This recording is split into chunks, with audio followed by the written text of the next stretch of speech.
They moved with efficient, brutal precision that spoke of years of practice and unlimited resources.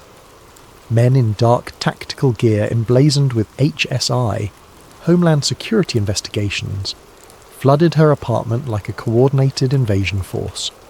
They carried electronic jammers that immediately killed her internet connection and cell phone signal, ensuring that no evidence of the raid could be transmitted to the outside world. Mara didn't resist. She couldn't. The revelation of her own name in the exercise documents had shattered something fundamental in her understanding of reality. She sat frozen in her chair as they systematically dismantled her entire investigation, bagging computers, hard drives, printed documents, and the original VHS tape that had started everything. Mara Ellison, the team leader announced, his voice carrying the flat, bureaucratic authority of someone who had recited these words many times before.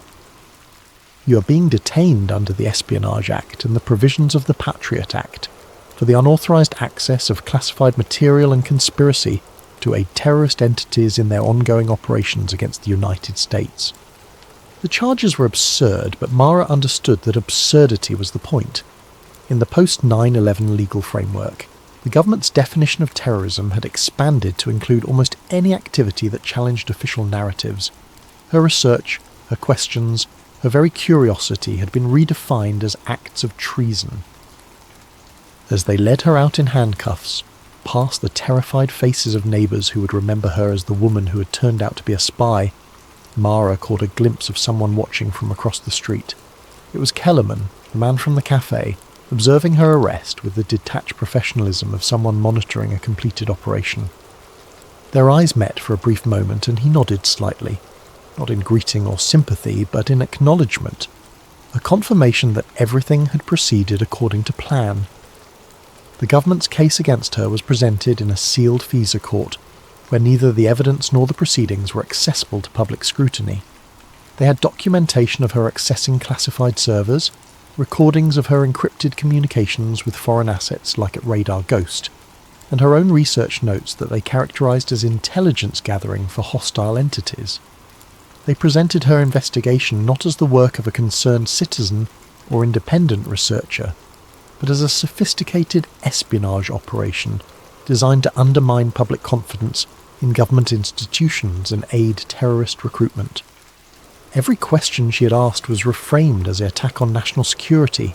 Every fact she had uncovered was presented as intelligence that could be used against American interests. The judge, operating under national security guidelines that prioritise state secrets over due process, sentenced her to indefinite detention in ADX Florence, the federal supermax facility designed to make dangerous criminals disappear from the world. She was classified as a Level 6 terrorist, a designation that eliminated most constitutional protections and ensured that she would spend the rest of her life in solitary confinement. But something unexpected happened in the weeks following her arrest.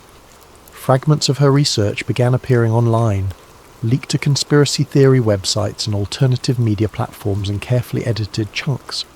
Anonymous accounts uploaded her audio analysis comparing the ATC recordings, her financial charts tracking the put options, and scanned pages from Dr. Thorne's suppressed paper. The leaks were incomplete and disconnected, presenting tantalizing glimpses of a larger truth without providing the comprehensive narrative that Mara had spent months constructing. Each fragment raised more questions than it answered, creating a puzzle that thousands of amateur researchers began trying to solve. The story spread through the conspiracy theory ecosystem with viral intensity. Mara Ellison became a martyred truth-teller, a patriotic whistleblower who had been silenced by a tyrannical government for asking inconvenient questions. Her name appeared on protest signs and bumper stickers. Her fragmented research became the foundational text of a new generation of 9/11 truth-seekers who built elaborate theories around the gaps in her evidence. Online forums dedicated to her case attracted hundreds of thousands of members who spent countless hours analysing every leaked document, enhancing every audio file, and connecting dots that may or may not have been related. The movement consumed enormous amounts of time and energy from people who might otherwise have been investigating more immediate and actionable forms of government corruption. In her solitary cell, staring at concrete walls that never varied, Mara had years to think about what had really happened to her. She had access to limited reading materials, carefully selected books and magazines that were screened for security risks, but no internet, no phone calls, and no contact with the outside world except for monthly visits from a government-appointed psychiatrist who documented her mental state for official records. During those long, empty hours, she began to understand the true sophistication of the operation she had been part of. The evidence she had uncovered was real. The financial anomalies, the radar substitutions, the media manipulation had all been genuine. But her discovery of them hadn't been accidental. She had been led to each revelation by a carefully constructed trail that had made her feel like an independent investigator while actually being a participant in a psychological experiment. The goal wasn't to suppress inconvenient truths about September 11th. It was to manage them, to ensure that people who asked dangerous questions were given satisfying, but ultimately harmless answers that would occupy their attention without threatening the real power structures that had profited from the attacks. Her research had been allowed to develop just far enough to create compelling conspiracy theories, but not far enough to identify the specific individuals and institutions that were actually responsible. She had mapped the edges of the conspiracy while being carefully steered away from its centre. The 9/11 truth movement that had grown around her, leaked research was exactly what the system needed. A large, vocal, but ultimately marginalised group that absorbed dissent and channeled it into harmless activities like conference presentations, documentary films and internet discussions. The conspiracy theorists served as controlled opposition, providing an outlet for skepticism while ensuring that genuine investigation was drowned in a sea of speculation and theory. But perhaps most insidiously, her case had established a precedent for the treatment of future researchers. Anyone who began asking serious questions about government actions would be confronted with the example of Mara Ellison, the translator who had thought she was uncovering truth, but had actually been playing a role in an elaborate deception, and who had ended up spending her life in prison for crimes she didn't understand she was committing. The message was clear. The cost of curiosity was too high, the risk of investigation was too great, and the line between research and treason was too thin for ordinary citizens to navigate safely. Years passed in the unchanging routine of maximum security imprisonment. Mara aged in her cell, her dark hair going grey, her body adapting to the constraints of a space designed to contain rather than rehabilitate. She developed the 1,000-yard stare common to long-term solitary confinement, a psychological adjustment to environmental deprivation that allowed consciousness to survive even when hope had been systematically eliminated. But her mind remained sharp and she continued to think about the implications of her experience. If her investigation had been managed from the beginning, if her discoveries had been strategically placed for her to find, then how many other conspiracy theories were actually psychological operations designed to misdirect public attention? How many whistleblowers had been selected and groomed for their role? How many leaked documents were authentic information released in carefully controlled ways to create the illusion of transparency while actually deepening the confusion? How many truth seekers were unwittingly serving the interests of the very systems they believed they were opposing? The questions haunted her, but they also provided a strange form of comfort. Even in prison, even stripped of freedom and identity, she was still thinking, still analysing, still trying to understand the shape of the cage that had been built around human consciousness. In her 10th year of imprisonment, Mara received an unexpected visitor. The guard who escorted her to the visitation room was apologetic. Visits were rare, and this one hadn't been scheduled through normal channels. The visitor was a young woman, perhaps 25, with the intense focus and slightly manic energy that Mara recognised in herself from decades earlier. "Ms. Ellison," the woman said, speaking quickly as if afraid their time would be cut short. "My name is Rebecca Torres. I'm a documentary filmmaker. I've been researching your case for the past 3 years, and I think I've found something important. Something about Building 7 that nobody has ever." Mara held up her hand, stopping the young woman mid-sentence. Through the reinforced glass that separated them, she looked into Rebecca's eager, determined face, and saw herself at the beginning of a journey that could only end in this same room on the other side of the same glass. "Ms. Torres," Mara said quietly, her voice rough from years of disuse, "let me ask you something. How did you first learn about my case? What was the first piece of evidence that made you think there was a story worth investigating?" Rebecca's enthusiasm was undimmed. It was a video file that was posted anonymously to a secure drop site, footage of Building 7 that I'd never seen before, with audio that hadn't been available in any of the official archives. The timing discrepancies were obvious once you knew what to look for. Mara closed her eyes and leaned back in her chair. Another tape, another anomaly, another researcher being led down a carefully prepared path that would feel like discovery, while actually being manipulation. "Ms. Torres," she said, opening her eyes and looking directly at the young filmmaker, "I need you to listen very carefully to what I'm about to tell you, and then I need you to walk out of here, delete whatever research you've done and never think about any of this again." But even as she spoke, Mara knew it was hopeless. Rebecca Torres had the same look in her eyes that Mara had once seen in her own mirror, the absolute certainty that she was on the verge of uncovering a truth that would change everything. The same conviction that had led Mara to spend 20 years in a cage built from her own curiosity. The cycle would continue. New researchers would be recruited, new evidence would be strategically placed, new truth seekers would be transformed into unwitting participants in their own imprisonment. The conspiracy wasn't just about what had happened on September 11th, it was about what happened to anyone who tried to look too closely at power, who asked too many questions, who believed that truth was something that could be found rather than something that was manufactured. As the guard led her back to her cell, Mara realised that she had finally understood the true scope of the operation she'd been part of. It wasn't a conspiracy to hide a single crime. It was a system for managing reality itself, for ensuring that the truth would always be whatever those in power needed it to be. The smoke behind the towers wasn't just the debris of a single day's deception. It was the fog of war in a conflict that most people didn't even know was being fought. A war against the very possibility of independent thought, waged with weapons of information and cages built from curiosity itself. And in that war, every truth seeker was both a casualty and a weapon, both a victim and an unwitting soldier, in an army that was fighting against its own cause. The tape that shouldn't exist had led her exactly where it was supposed to lead her, into a truth that was indistinguishable from a lie, a cage that was built from the very evidence that had seemed to promise freedom.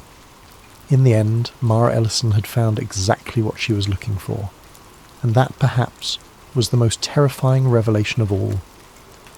The smoke behind the towers, an extended investigation. What if the single most defining event of the 21st century wasn't what we were told? We've all seen the footage, heard the official story, and lived with the consequences. But what happens when a single piece of evidence lost in the system for over 2 decades falls into the hands of the one person with the skills and obsession to see the cracks in the narrative? This is not a story about easy answers. It's a story about the questions that can unravel a reality. Before we begin, make sure you're subscribed to Sleep Theories and hit the notification bell. We dive deep into the world's greatest mysteries, and what you're about to read will have you questioning everything. In the comments below, let us know. After learning about the inconsistencies, what's the one piece of the 9/11 puzzle that never sat right with you? Now settle in. This is the smoke behind the towers. The dust in Mara Ellison's apartment was a library of dead projects. It settled on the spines of German legal dictionaries, coated the cooling fins of her overworked computer, and formed a fine grey film on the stacked plastic boxes of government transcripts that were her livelihood. The apartment itself was a testament to organised chaos. Cables snaking between translation equipment, multiple keyboards in different alphabets, and towers of reference materials that threatened to topple with each vibration from the subway below. Mara was a freelance translator, a ghost in the machine of bureaucracy, hired for her fluency in 5 languages and her singular, obsessive attention to detail. She didn't just translate words, she translated context, subtext, and the terrifying silence between official lines. Her clients range from immigration lawyers needing farcy depositions, translated to federal agencies requiring real-time interpretation of intercepted communications. It was solitary work that suited her temperament. She'd always been more comfortable with the precision of language than the chaos of human interaction. The package from the Department of Defense's Archival Division was standard. A reinforced cardboard box, a chain of custody form clipped to the top, and inside 12 VHS tapes labelled with alphanumeric codes denoting a declassified batch of field communications from the early 2000s. The accompanying documentation was sparse. A single-page memo requesting translation of any foreign language chatter captured in the background. The pay was modest but steady, and Mara had developed a reputation for catching linguistic details that others missed. Her workspace was a shrine to analogue precision. The professional-grade VCR, a Sony model worth more than most people's cars, sat connected to a digital audio interface that allowed her to isolate frequency ranges and enhance muffled conversations. Multiple monitors displayed waveform analysis software alongside translation databases. She worked methodically, her headphones sealing her in a world of static, fragmented Farsi, Arabic phrases, and the ambient hum of old magnetic tape. The first 11 tapes were unremarkable: routine military communications, helicopter pilots discussing weather conditions, occasional snippets of foreign languages that were either too corrupted to translate or turned out to be harmless civilian chatter picked up by sensitive equipment. She documented everything with academic precision, noting timestamps, speaker identifications, and confidence levels for her translations. Tape 7 was different from the moment she picked it up.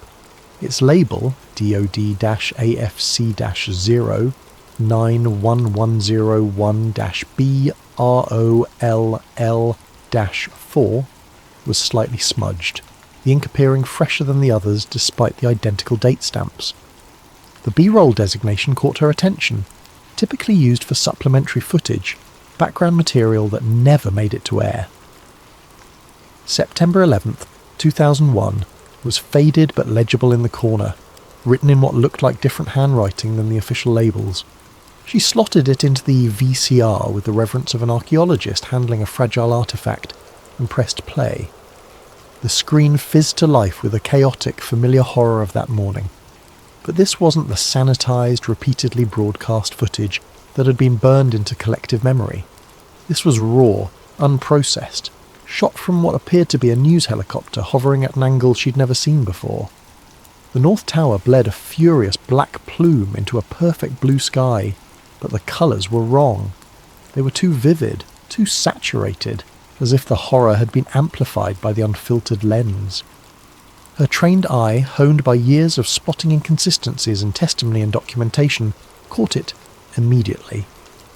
In the lower third of the frame, a timecode burned into the tape read 08:42:17 Eastern Standard Time. She knew the official timeline by heart. American Airlines. Flight 11 had struck the North Tower at 8:46 a.m., a 4-minute discrepancy. A chill, small and precise, traced a path down her spine. Technical errors were common in archival footage, she rationalised. Equipment malfunctions, camera operators forgetting to sync their timestamps. She'd seen it hundreds of times in legal depositions where security cameras showed impossible timelines. But as she continued watching, the discrepancy held. The timecode advanced in perfect synchronization with real time, never jumping or resetting. This wasn't a technical glitch. It was consistent, deliberate, accurate. And if it was accurate, then everything she knew about that morning was built on a foundation of sand. Then she heard the voices. They were not the panicked cries of civilians or the frantic dispatches of news anchors that had filled the airwaves. These voices were cool, professional, crackling with the distinct compression of military-grade communication systems. They were barely audible under the rotor wash and wind noise, but her equipment could isolate and enhance them. "Command, this is Skywatch. Confirmed scenario is live. Repeat, is this Vigilant Guardian live or real world?" The voice was young, male, with the clipped precision of military training but an undertone of confusion that made Mara's pulse quicken. A pause, filled with the sound of roaring fire and distant sirens. When the response came, it was from a different voice, older, calmer, carrying the authority of rank. "Maintain exercise protocol. All units, This is a live fly exercise. Treat all tracks as simulated until otherwise notified. The first voice came back, strain creeping in. Skywatch copies. Maintaining protocol. Jesus, that's a lot of smoke for a simulation. Another voice joined the channel, different again, with a slight accent she couldn't immediately place. Command. Falcon 2 requesting permission to vector intercept on the southern track. We show multiple bogies, but exercise parameters did not account for this density. Negative Falcon 2. Maintain exercise posture. All tracks are part of the scenario until command confirms otherwise. Mara's breath caught in her throat. Vigilant Guardian. The name meant nothing to her, but the context was unmistakable. They were talking about an exercise, a drill, at the exact moment when the real attack was unfolding. The confusion in their voices was genuine. They couldn't tell what was real and what was simulation. She rewound the tape, listening again with professional focus. The voices were too clear to be atmospheric noise, too organised to be random civilian communications. This was operational military chatter, recorded at the highest levels of the response hierarchy. And according to the time code, it was happening before the official narrative said the first plane had even hit. The camera panned, and she saw the South Tower in the background, pristine and untouched. According to every official record, every news report, every commission finding, the South Tower would remain undamaged for another 17 minutes. But these military voices were already talking about multiple targets, exercise protocols, and maintaining simulation status. The official story was a solid wall, a monument of accepted fact constructed from thousands of testimonies, investigations and reports. But this tape was a hairline fracture in the granite. It was a glimpse of the scaffolding behind the monument, the framework that held up the official truth. Her heart hammered against her ribs, a frantic bird in a cage of bone. The rational part of her mind insisted this was a mislabeled tape, a bureaucratic error.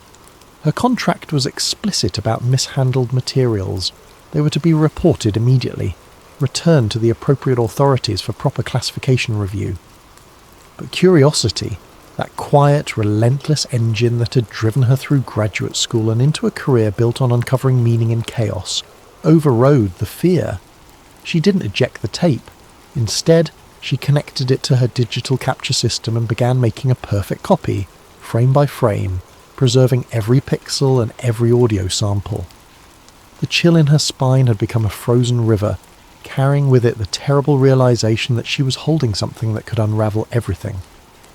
This tape shouldn't exist, and she knew, with the terrifying certainty of someone who has spent a lifetime connecting dots that others refused to see, that she could never unsee what was on it. As the tape played on, she began taking meticulous notes, documenting call signs, voice patterns, and radio procedures. The military communications continued throughout the footage, painting a picture of an operation that was simultaneously a drill and a real-world crisis, a Schrödinger's catastrophe where reality and simulation existed in quantum superposition, until someone with the authority to collapse the wave function decided what was real. That someone, she was beginning to suspect, was not who the world thought it was. Sleep didn't come. The images played on the backs of her eyelids in an endless loop. The impossibly blue sky, the black smoke billowing against it, the time code burning like a digital scar across her vision. The voices echoed in her memory, their professional calm masking confusion that ran deeper than anyone had ever admitted publicly. By 5 a.m, she was at her desk, the glow of her monitors the only light in the pre-dawn gloom of her apartment. The city outside was beginning its daily resurrection, but Mara existed in a different timeline now, one where the morning of September 11th, 2001 was not history, but an active investigation. Her first stop was the public archive of the 9/11 Commission, a digital tomb containing thousands of pages of testimony, exhibits, and evidence. She had accessed these files before for various translation projects, but now she approached them with the focus of a detective rather than a linguist. The official transcripts were sanitized, edited for clarity and context, with extensive redactions that created black holes in the narrative where sensitive information had been surgically removed. but buried deep in a subsidiary server, linked through footnotes and cross-references that most casual researchers would never follow, she found the motherlode. Raw audio files from air traffic control centres. These were the unedited feeds from Boston Center, New York Terminal Radar Approach Control and Cleveland Center, the front lines of confusion that morning. She put on her professional headphones, the world fading away as she prepared to immerse herself in the chaos. The audio quality was poor, compressed through multiple digital transfers over 2 decades, but her equipment could clean it up. She opened her spectrum analysis software and began the painstaking process of isolating individual voices from the cacophony. The first recordings were exactly what she expected. Controllers struggling to understand what was happening to American Airlines Flight 11. The standard protocols were breaking down in real time as they tried to re-establish contact with a plane that was no longer responding to their calls. American 11, Boston Center, are you there? The controller's voice was professional but edged with the first hints of concern. Static filled the channel. American 11, Boston Center, please respond. More urgent now, the procedural calm beginning to crack. Then a new voice entered the channel, higher pitched, laced with confusion. Boston Center, this is New York approach. We're showing a primary target, fast mover, not squawking transponder. Is this part of the Nordo drill? Nordo, no radio communications. Mara's blood turned to ice water. The Boston controller's response was immediate and sharp. What drill? I don't have anything about a drill on the roster today. What's your location on that primary? Another voice cut in. Different frequency, probably a pilot monitoring emergency channels. Center, this is Delta 243 Heavy. We're hearing some strange chatter on guard frequency. Are we exercising today? Our dispatcher didn't mention anything. Delta 243, stand by. We're trying to sort out some communication issues with one of our aircraft. But the pilot pressed. Center, serious question. We're showing traffic on our TCAS that doesn't correlate with what you're calling out. Our system is painting targets where you're not showing anything. Is this part of some kind of exercise? The timestamp on this exchange was 8:43 a.m., 3 minutes before the official time of impact. The confusion wasn't happening after the attack. It was the environment in which the attack was unfolding. The system was already compromised, already uncertain about what was real and what was simulation. Mara spent the next 16 hours obsessively comparing this raw audio to the sanitized news footage from that morning, using professional editing software to align timelines with the precision of a Swiss watchmaker. She created a split-screen comparison, audio waveforms on one side, video timestamps on the other, and she found them, the edits. In the raw ATC tape, a controller could be heard screaming, "He's descending fast, passing 9,000 rate of descent. Jesus Christ, what the hell is he?" The audio cut out completely for exactly 0.2 of a second. A perfect digital slice that could only have been made in post-production. When it resumed, a different controller was speaking in measured professional tones. "We have an aircraft emergency, requesting immediate vectors for emergency descent."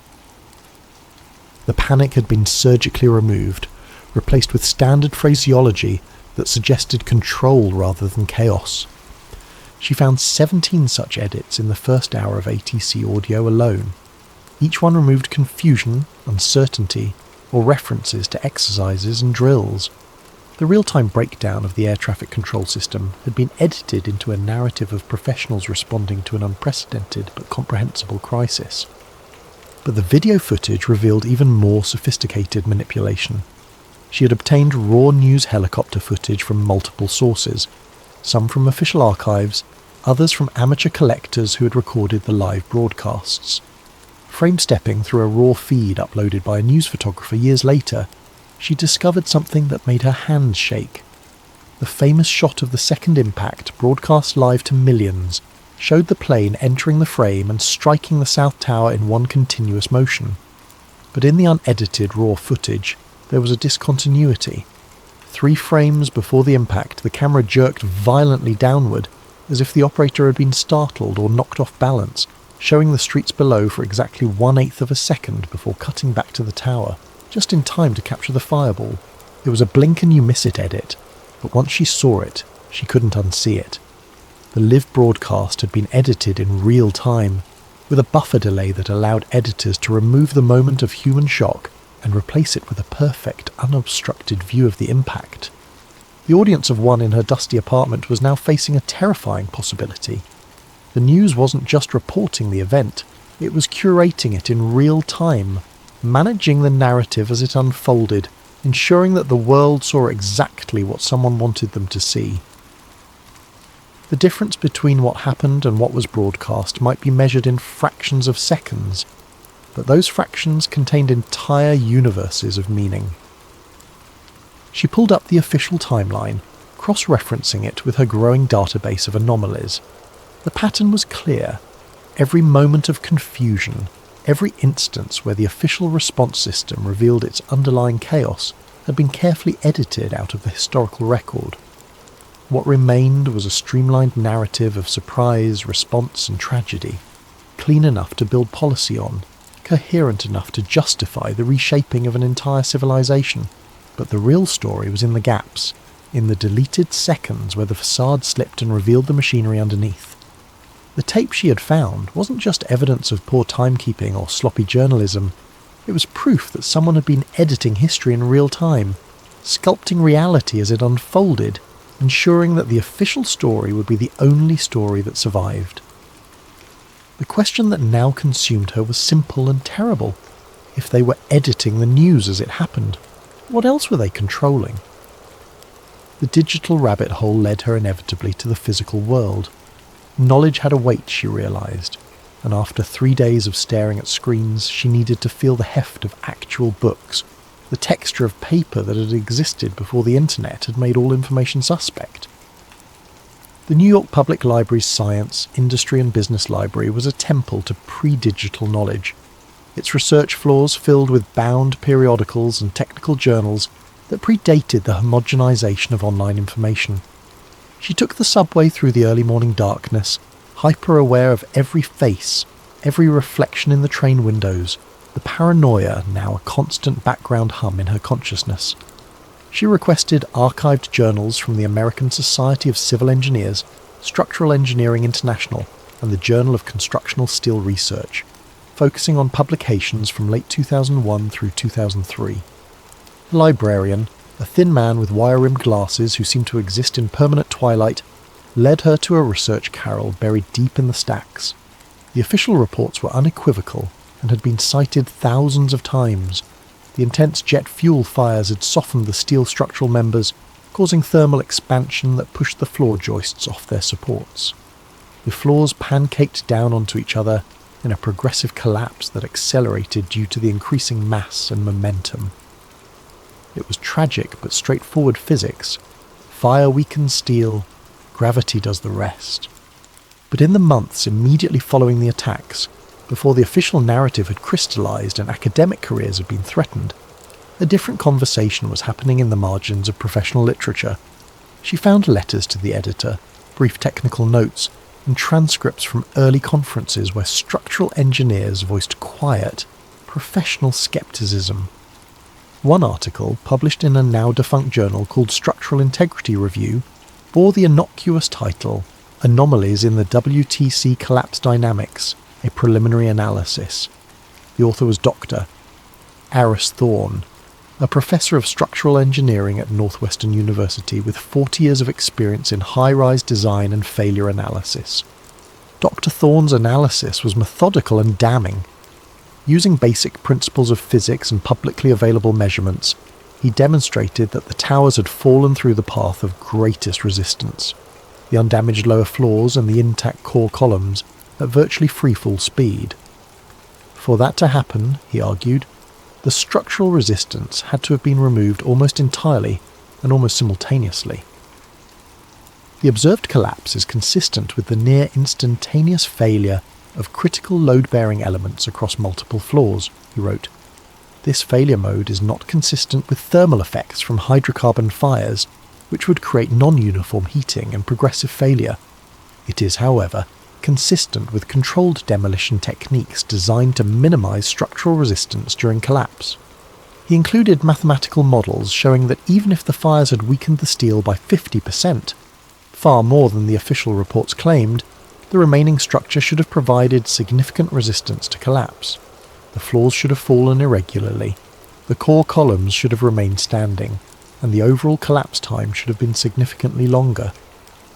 It is akin to a car falling through the bottom of a multi-storey parking garage, he wrote, with each floor providing progressively less resistance, despite having suffered no structural damage. The physics simply do not support the official explanation. The article was peer-reviewed and published in March 2002. 3 months later, Dr. Thorne's research funding was terminated. By the end of the year, the journal itself had ceased publication, its parent organisation citing financial difficulties and changing market conditions. But Mara's investigation revealed a more complex story. Cross-referencing the journal's subscription database with the author affiliations in Dr. Thorne's article, she discovered that 7 of the 12 peer reviewers who had approved the paper were subsequently denied tenure, transferred to non-research positions, or had their federal funding mysteriously disappear. The systematic dismantling of the academic infrastructure that had supported the questioning of the official narrative was surgical in its precision. Dr. Thorne himself became her new obsession. His university profile, archived on the Internet Wayback Machine, showed a distinguished career spanning 4 decades, with over 200 published papers and millions of dollars in research grants. But in early 2002, his page was updated to show that he had taken an indefinite sabbatical for personal reasons. She dug deeper, following a trail through archived academic mailing lists, conference proceedings, and professional networking sites. The last traces of Dr. Thorne's professional existence were found in a niche engineering message board devoted to structural failure analysis. The forum had been active from 1997 to 2003, when it was apparently taken offline permanently. But Mara had learned to look in the forgotten corners of the internet, the places where data went to die but never quite disappeared. Using advanced search techniques and cached page reconstructions, she found fragments of the discussion threads. Dr. Thorne's final posts were increasingly frantic in tone. He described pressure from university administrators, threats to his family's safety, and mysterious visitors who claimed to be federal investigators but carried no proper identification. His last post, dated September 15, 2002, exactly 1 year and 4 days after the attacks, was brief and chilling. The data is the data. Mathematical models don't lie. Steel doesn't care about politics, and gravity is not a government agency. They can threaten my funding, my reputation, even my family. But they can't change the laws of physics. I've said all I can. To those still listening, they're watching. I suggest you all be careful what you look for. You might not like what finds you back. He never posted again. A follow-up news search revealed a brief article from the Chicago Tribune, buried on page 7 of the Metro section 6 months later. University professor missing, foul play not suspected. The article was perfunctory, almost dismissive. Dr. Thorne had been reported missing by his sister when he failed to appear for Christmas dinner. His car was found at O'Hare Airport, keys in the ignition, a plane ticket to Vancouver in his name unused at the gate. Professor Thorne had been under considerable stress related to academic disputes. An unnamed university spokesperson was quoted as saying, "This appears to be a case of someone needing to start fresh somewhere else." But there was no trail after that. No credit card usage, no bank withdrawals, no rental agreements or employment records under his name, or any obvious aliases. Dr. Aris Thorne, a man who had spent 40 years building a paper trail of academic achievement, had simply evaporated. Mara closed her eyes in the sterile library lighting, the weight of the revelation settling on her shoulders like a lead blanket. The systematic silencing hadn't been limited to Dr. Thorne. As she continued her research, she found a pattern of structural engineers, metallurgists, and physics professors who had raised questions about the official collapse narrative in those crucial first months after the attacks. All of them had faced professional consequences. All of them had been marginalised, defunded or discredited, and all of them had eventually stopped asking questions about September 11th. The few who continued their research had moved to other countries, found positions in private industry, or simply disappeared from the academic record entirely. What remained was a consensus not of discovery but of survival, a scientific community that had learned, through selective pressure and systematic intimidation, that certain questions would not be tolerated. The official story wasn't just the accepted version of events, it was the only version that was professionally survivable. As she gathered her notes and prepared to leave the library, Mara felt exposed under the flickering fluorescent lights. The paranoia was no longer abstract. It was a physical sensation, a cold certainty that she was being observed, catalogued, evaluated for the threat she might represent. The knowledge she was accumulating had a price, she realised, and others had already paid it. The question now was whether she would be added to the list of people who had learned too much for their own good. The feeling of being watched had evolved from paranoia into operational security. Mara began varying her routines, taking different routes home, using cash for purchases, and conducting her most sensitive research from internet cafes and public libraries, rather than her home computer. She had read enough about surveillance to know that once you were on someone's radar, digital footprints became roadmaps to your location and intentions. She also began using layered VPNs, routing her internet traffic through servers in countries with strong privacy laws, and communicating through encrypted channels that existed in the shadow spaces of the internet. Her investigation moved from mainstream archives to the digital underworld where disgruntled employees, amateur researchers, and information brokers traded in data that governments preferred to keep buried. It was in one such forum, a dark website dedicated to air disaster investigations and aviation anomalies, that she encountered the handle at Radar Ghost. His initial posts in the 9/11 section were bitter rants about cover-ups and government lies, the kind of conspiracy theorising that most serious researchers ignored. But buried in his rambling messages were technical details that could only have come from someone with intimate knowledge of air traffic control systems.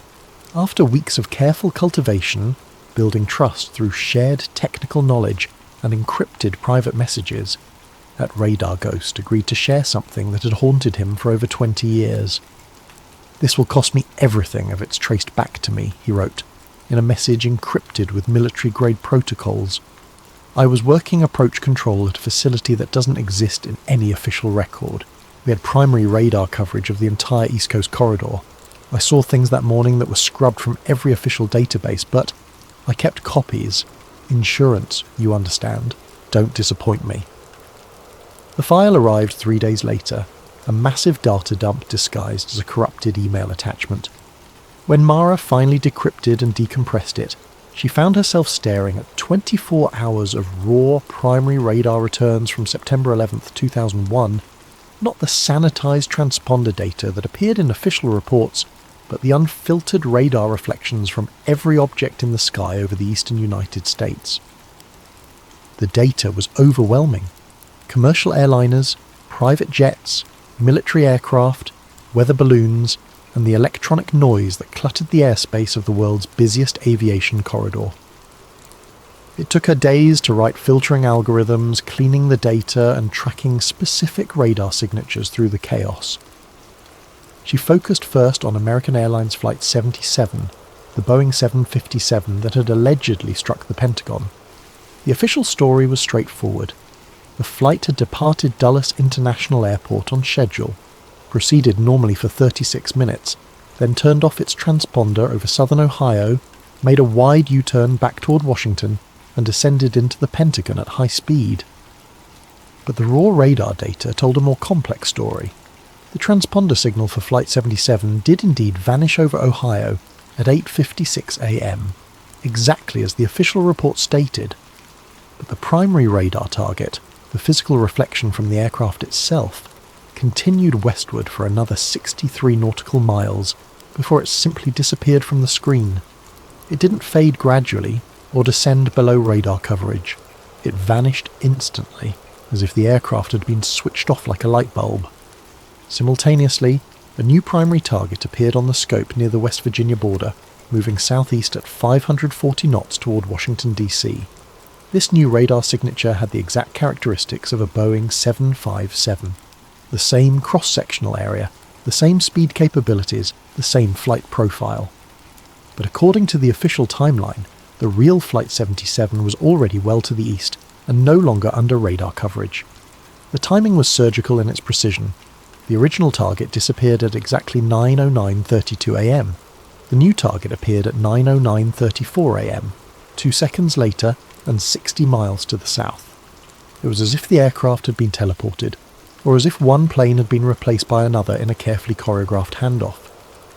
Radar Ghost's encrypted messages provided context. See it now? The swap. We called it aircraft substitution in our training manuals, something the military practices during war games when they need to simulate different aircraft types or flight profiles.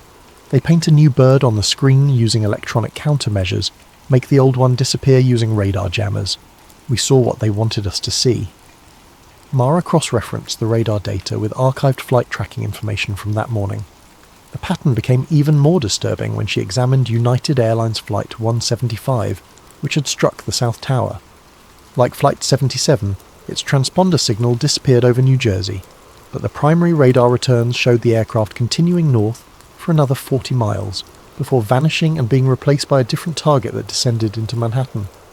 The implications were staggering. The radar evidence suggested that the aircraft everyone watched strike the World Trade Center and Pentagon were not the original commercial flights. They were substitutes, introduced into the airspace during the confusion of the morning's military exercises. But substitutes for what? If the original flights hadn't crashed into the buildings, what had happened to them? And what exactly had struck the towers? Her correspondence with Radar Ghost became increasingly cryptic as he realized the magnitude of what he had revealed. His final message was short and urgent. They know I've been talking. Moving the family tonight. The data you have is real, but is only part of the picture. Look for the fighter jets that weren't supposed to be there. Look for the electronic warfare signatures. And whatever you do, don't trust anyone who claims to be trying to help you. The people who did this have been cleaning up loose ends for 20 years. The account at Radar Ghost went dark after that message. When Mara tried to reach him through back-channel communications, she found that all his digital identities had been systematically erased. Email accounts closed, forum profiles deleted, encrypted messaging services showing no record of his user credentials. It was as if he had never existed. But the radar data remained, a digital fossil of a truth that someone had gone to extraordinary lengths to conceal. The morning of September 11th hadn't just been a terrorist attack, it had been the largest military deception operation in modern history, a shell game played with passenger aircraft while the world watched in horror. The question that now consumed Mara's every waking moment was simple and terrifying. If the planes that struck the buildings weren't the original flights, and if the original flights had been made to disappear somewhere over the American heartland, then who was responsible for the greatest aviation magic trick ever performed? And more importantly, what had happened to the 244 people who had been aboard those vanished aircraft? The scope of the deception was threatening to overwhelm her analytical capabilities. Aircraft substitution, media manipulation, academic intimidation. The threads were weaving together into a pattern so vast and complex that her rational mind struggled to process it. She needed something concrete, something that operated according to simpler rules than military operations or information warfare. She needed to follow the money. Financial markets were brutal in their honesty. Numbers didn't lie, couldn't be intimidated into silence, and left paper trails that were nearly impossible to completely erase. If someone had advanced knowledge of the attacks, they would have found ways to profit from that knowledge, and those profits would be traceable. Mara spent her remaining savings on access to premium financial databases and trading analysis software. She focused on the 3 trading days immediately preceding September 11th, 2001, looking for anomalies that screamed insider knowledge. The first anomaly was so blatant it seemed impossible that it hadn't been front-page news for months. Put options, essentially bets that a stock's price would fall, had spiked to unprecedented levels for American Airlines and United Airlines stock. The volume was not just unusual, it was statistically impossible without advanced knowledge. American Airlines put options had increased by 1,300%, above normal volume on September the 6th and 7th. United Airlines puts had spiked by 1,100% over the same period. Someone had wagered hundreds of millions of dollars that these 2 specific airlines, and only these 2 airlines, were about to experience catastrophic losses. But the betting wasn't limited to the airlines. Insurance companies had been targeted with similar precision. Marsh & McLennan, the insurance brokerage that occupied floors 93 to 100 of the North Tower, had been hit with massive put option purchases. So had Swiss Re and Munich Re, two reinsurance giants that would face billions in claims from the attacks. Even more specifically, put options had been purchased against Morgan Stanley, Merrill Lynch, and other financial firms that had major offices in the World Trade Center complex. The pattern was surgical. Only companies that would be directly impacted by the destruction of the towers were targeted for bearish betting. The profits from these trades, had they been collected, would have totaled over $2.5 billion. It was the most successful short-selling operation in financial history, predicated on advanced knowledge of one of the most devastating attacks in human history. Mara traced the trading orders through a labyrinth of financial intermediaries. The initial purchases had been placed through a network of small brokerages in Germany, Switzerland and Japan, locations chosen for their bank secrecy laws and regulatory opacity. But using advanced financial forensic software, she was able to peel back the layers of financial obfuscation. The ultimate source of funding led to a Russian bank called Seveny Trust, which intelligence analysts had identified as a clearinghouse for money laundering operations tied to former Soviet intelligence services. But even that wasn't the end of the trail. The most chilling discovery came when she traced what had happened to the profits. The put options had not been exercised. In the days following September 11th, when these trades would have generated enormous profits, they had been quietly abandoned. The traders had walked away from $2.5 billion rather than claim winnings that would have created an obvious money trail leading back to the conspiracy. But Mara's analysis revealed that equivalent amounts of money had simultaneously appeared in accounts tied to defence contractors and private military companies. Blackwater, Halliburton, Raytheon, Lockheed Martin, corporations that would become the primary beneficiaries of the post-9/11 military-industrial complex, had received massive, mysterious capital injections in the weeks following the attacks. The money hadn't been collected as trading profits, which would have triggered regulatory investigations. Instead, it had been recycled through a complex network of shell corporations and offshore accounts, ultimately funding the very companies that would profit most from the subsequent War on Terror. She cross-referenced this financial data with stock performance in the months following the attacks. Defence contractor stocks had exploded in value. Blackwater had grown from a small military training company to a billion-dollar private army. Halliburton had received no-bid contracts worth hundreds of billions of dollars. The weapons manufacturers had seen their stock prices triple as America embarked on 2 decades of perpetual warfare. The pattern was inescapable. The same financial networks that had bet against the airlines and insurance companies had positioned themselves to profit enormously from the military response to the attacks. It was a perfect financial strategy. Short the targets, invest in the solution, then create the crisis that makes both positions profitable. But the most damning evidence came from an analysis of the timing. The put options hadn't just been purchased in the days before the attacks. They had been strategically timed to expire on September 21st, 2001, exactly 10 days after the attacks. This wasn't random speculation or lucky guessing. It was a precisely calibrated financial operation designed to maximize profits from advanced knowledge of a specific date. Mara sat back in her chair, the weight of the discovery crushing down on her. She had always imagined that if 9/11 was an inside job, it would be motivated by grand geopolitical strategy, ideological fanaticism, or the pursuit of imperial power. The reality was both more mundane and more horrifying. It was about money. The attacks weren't just a catalyst for reshaping global politics. They were the centerpiece of the most profitable investment strategy in human history. The towers had fallen, 3,000 people had died, and 2 decades of war had followed, all to execute a financial plan that had generated trillions of dollars for a small group of investors who had known exactly what was going to happen and when. She began mapping the ownership structures of the shell companies that had received the laundered profits. The network was vast and sophisticated, but patterns emerged. Many of the ultimate beneficiaries were names she recognized from business headlines. Defense industry executives, private equity firms specializing in military contractors, and investment funds that had emerged from nowhere in the early 2000s to become major players in the military-industrial complex. But one name kept appearing in her analysis, buried deep in the ownership structures and corporate boards: Meridian Group, a private investment firm that seemed to exist at the nexus of defence contracting, intelligence services and international finance. Every financial thread she followed eventually led back to companies with Meridian connections.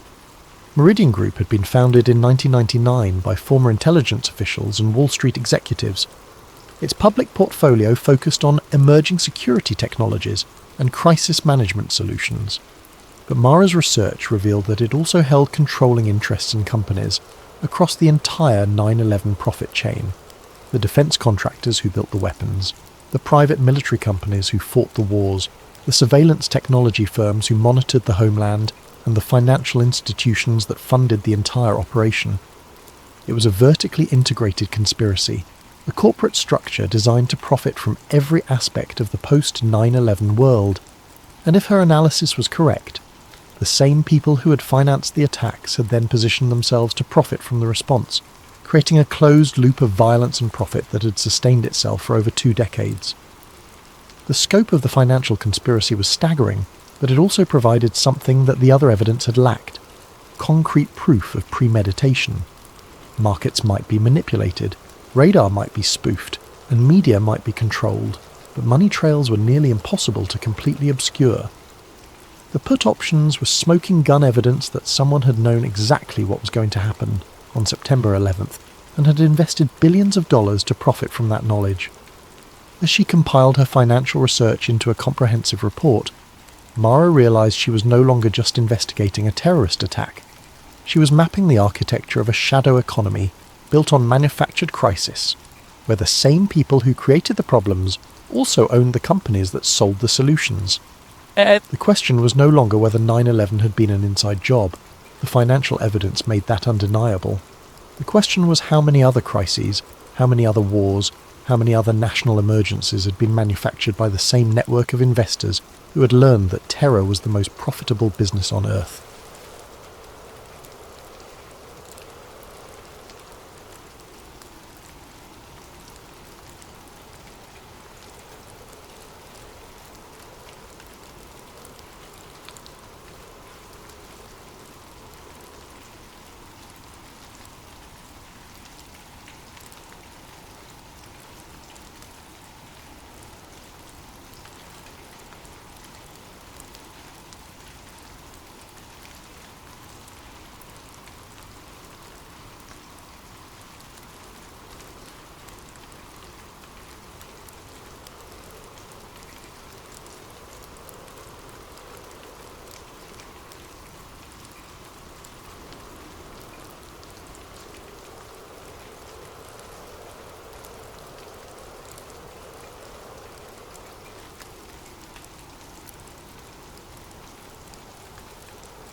The coffee cup trembles in my weathered hands as I speak these words for the first time in 53 years.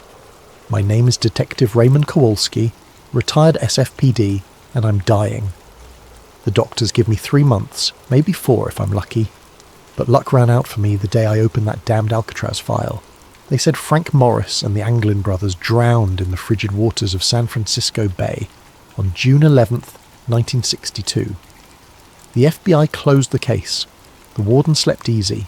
America's most infamous prison maintained its perfect record. But I found things I was never meant to see, things that made me understand why some truths are buried deeper than bodies. This is my confession. Not of crimes I committed, but of the crime I witnessed. The systematic erasure of 3 men who may have pulled off the impossible, only to disappear into something far worse than death. If you're listening to this recording, it means I'm gone, and maybe, just maybe, the truth can finally surface from the depths where it's been drowning all these years. It was October 1968 when Lieutenant Carson dropped the manila folder on my desk like it was radioactive. 6 years had passed since the escape, and the case was supposedly closed, filed away with all the other solved mysteries that kept the bureaucrats sleeping soundly. "Formality, Kowalski," Carson said, not meeting my eyes. "Washington wants a final review of the Alcatraz evidence. Dot the I's, cross the T's, confirm what we already know. They're fish food at the bottom of the bay." I should have known something was wrong by the way he said it. Carson was a straight shooter, the kind of cop who looked you in the eye when he talked. But that day, he stared at the wall behind me like the words might crawl off it and bite him. The file was thinner than I expected for the most famous prison break in American history. Basic escape details, witness statements from guards, the makeshift raft materials found on Angel Island. Nothing I hadn't read in the newspapers. Too clean, too neat. "Why me?" I asked. Carson finally looked at me then, and I saw something in his eyes I'd never seen before. Fear. "Because you're thorough, maybe too thorough. They want this done right." He left me with those cryptic words and a growing certainty that this formality was anything but routine. I started with the obvious inconsistencies. The first was a car theft report from Marina District, filed 3 days after the escape. A 1959 Chevrolet, stolen from outside a boarding house. The owner, Mrs. Eleanor Hutchins, told police she saw 3 men walking away from the vehicle, heading toward the waterfront. When she called out to them, one turned and tipped his hat. "Polite as you please." "They had manners," she told the responding officer. "Real gentlemen. You don't expect that from criminals." The report was buried on page 47 of miscellaneous incident files. No follow-up, no investigation, no mention in the official Alcatraz case summary. Then there was the paddle, a crude wooden oar carved from driftwood, found by a fisherman near Richmond Bridge, 20 miles upriver from where the currents should have carried any debris. The fisherman, Miguel Santos, reported it to park rangers, who logged it as miscellaneous beach debris. No connection made to the escape, despite the timing and craftsmanship that clearly showed prison workshop techniques. But it was the witness statement that made my blood run cold. A night security guard at Fisherman's Wharf reported seeing 3 men in work clothes boarding a small fishing boat around 4 a.m. on June 12th. One of them had distinctive ears, prominent, almost pointed, just like John Anglin's mugshot description. The guard's statement was taken, filed, and apparently forgotten. When I tried to interview him, I learned he'd quit his job 2 weeks after the incident and moved back to Oregon. No forwarding address. "Don't dig too deep on this one, Ray," Carson warned me when I briefed him on my preliminary findings. "Some stones are better left unturned." That's when I knew I was onto something bigger than a prison break. The Anglin family farm in Ruskin, Florida felt like stepping into a different century. Spanish moss hung from ancient oaks, and the humid air carried the scent of orange blossoms and old secrets. Robert Anglin, the surviving brother, met me on the front porch with the wary eyes of a man who'd been expecting bad news for 6 years. "Federal agents been by here 4 times, he said without preamble, each time asking the same questions, getting the same answers. "My brother's drowned. That's what you want to hear, ain't it?" But his wife, Marie, had different ideas. After Robert went to tend the cattle, she pulled me aside in her kitchen, glancing nervously at the windows. "Christmas cards," she whispered, her voice barely audible above the ticking grandfather clock. "Every year since '63, no return address, just signed J&C in handwriting that looks mighty familiar." She showed me a shoebox filled with holiday cards, generic drugstore variety, postmarked from different cities: San Francisco, Los Angeles, Phoenix, Mexico City. The handwriting was careful, disguised, but there were telltale loops and slants that matched samples I'd obtained from the prison records. "Why haven't you told the FBI?" I asked. Marie's laugh was bitter. "You think we haven't tried? First agent said they were hoaxes. Second one confiscated them as evidence. Third one threatened to charge us with obstruction if we kept spreading false hope. These here are copies I made before they took the originals." Photographs came out next. 3 pictures, slightly blurry, showing 2 men in work shirts standing outside what appeared to be a South American cantina. The faces were partially obscured by shadows and hat brims, but the bone structure, the posture, the way one man favoured his left leg, it all matched the Anglin brothers' physical profiles. Woman from church. Her daughter married a missionary. Sent these from Brazil in '65, Marie explained. Said these 2 Americans worked construction jobs, paid cash, kept to themselves, spoke English with Florida accents.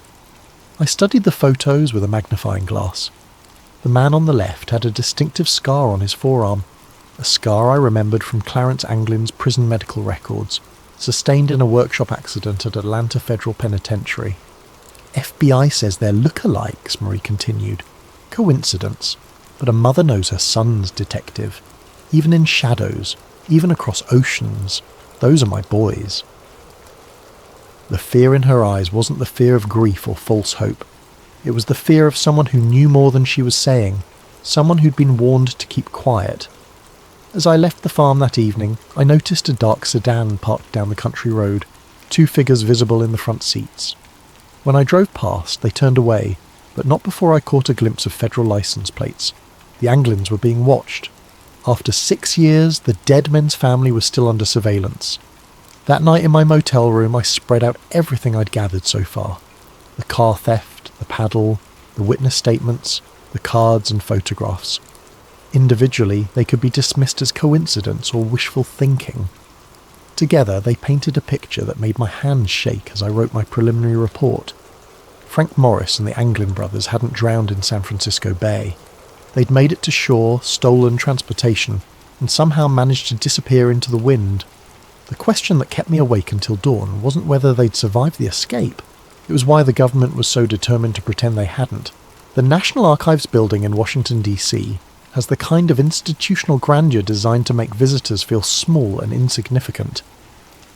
As I walked through its marble corridors in November 1968, carrying my credentials and a growing list of questions, I felt exactly as intended. The records clerk, a thin man with wire-rimmed glasses and the pallor of someone who spent his days in basement filing rooms, greeted my request with practiced bureaucratic indifference. "Alcatraz escape files? Let me check the catalogue."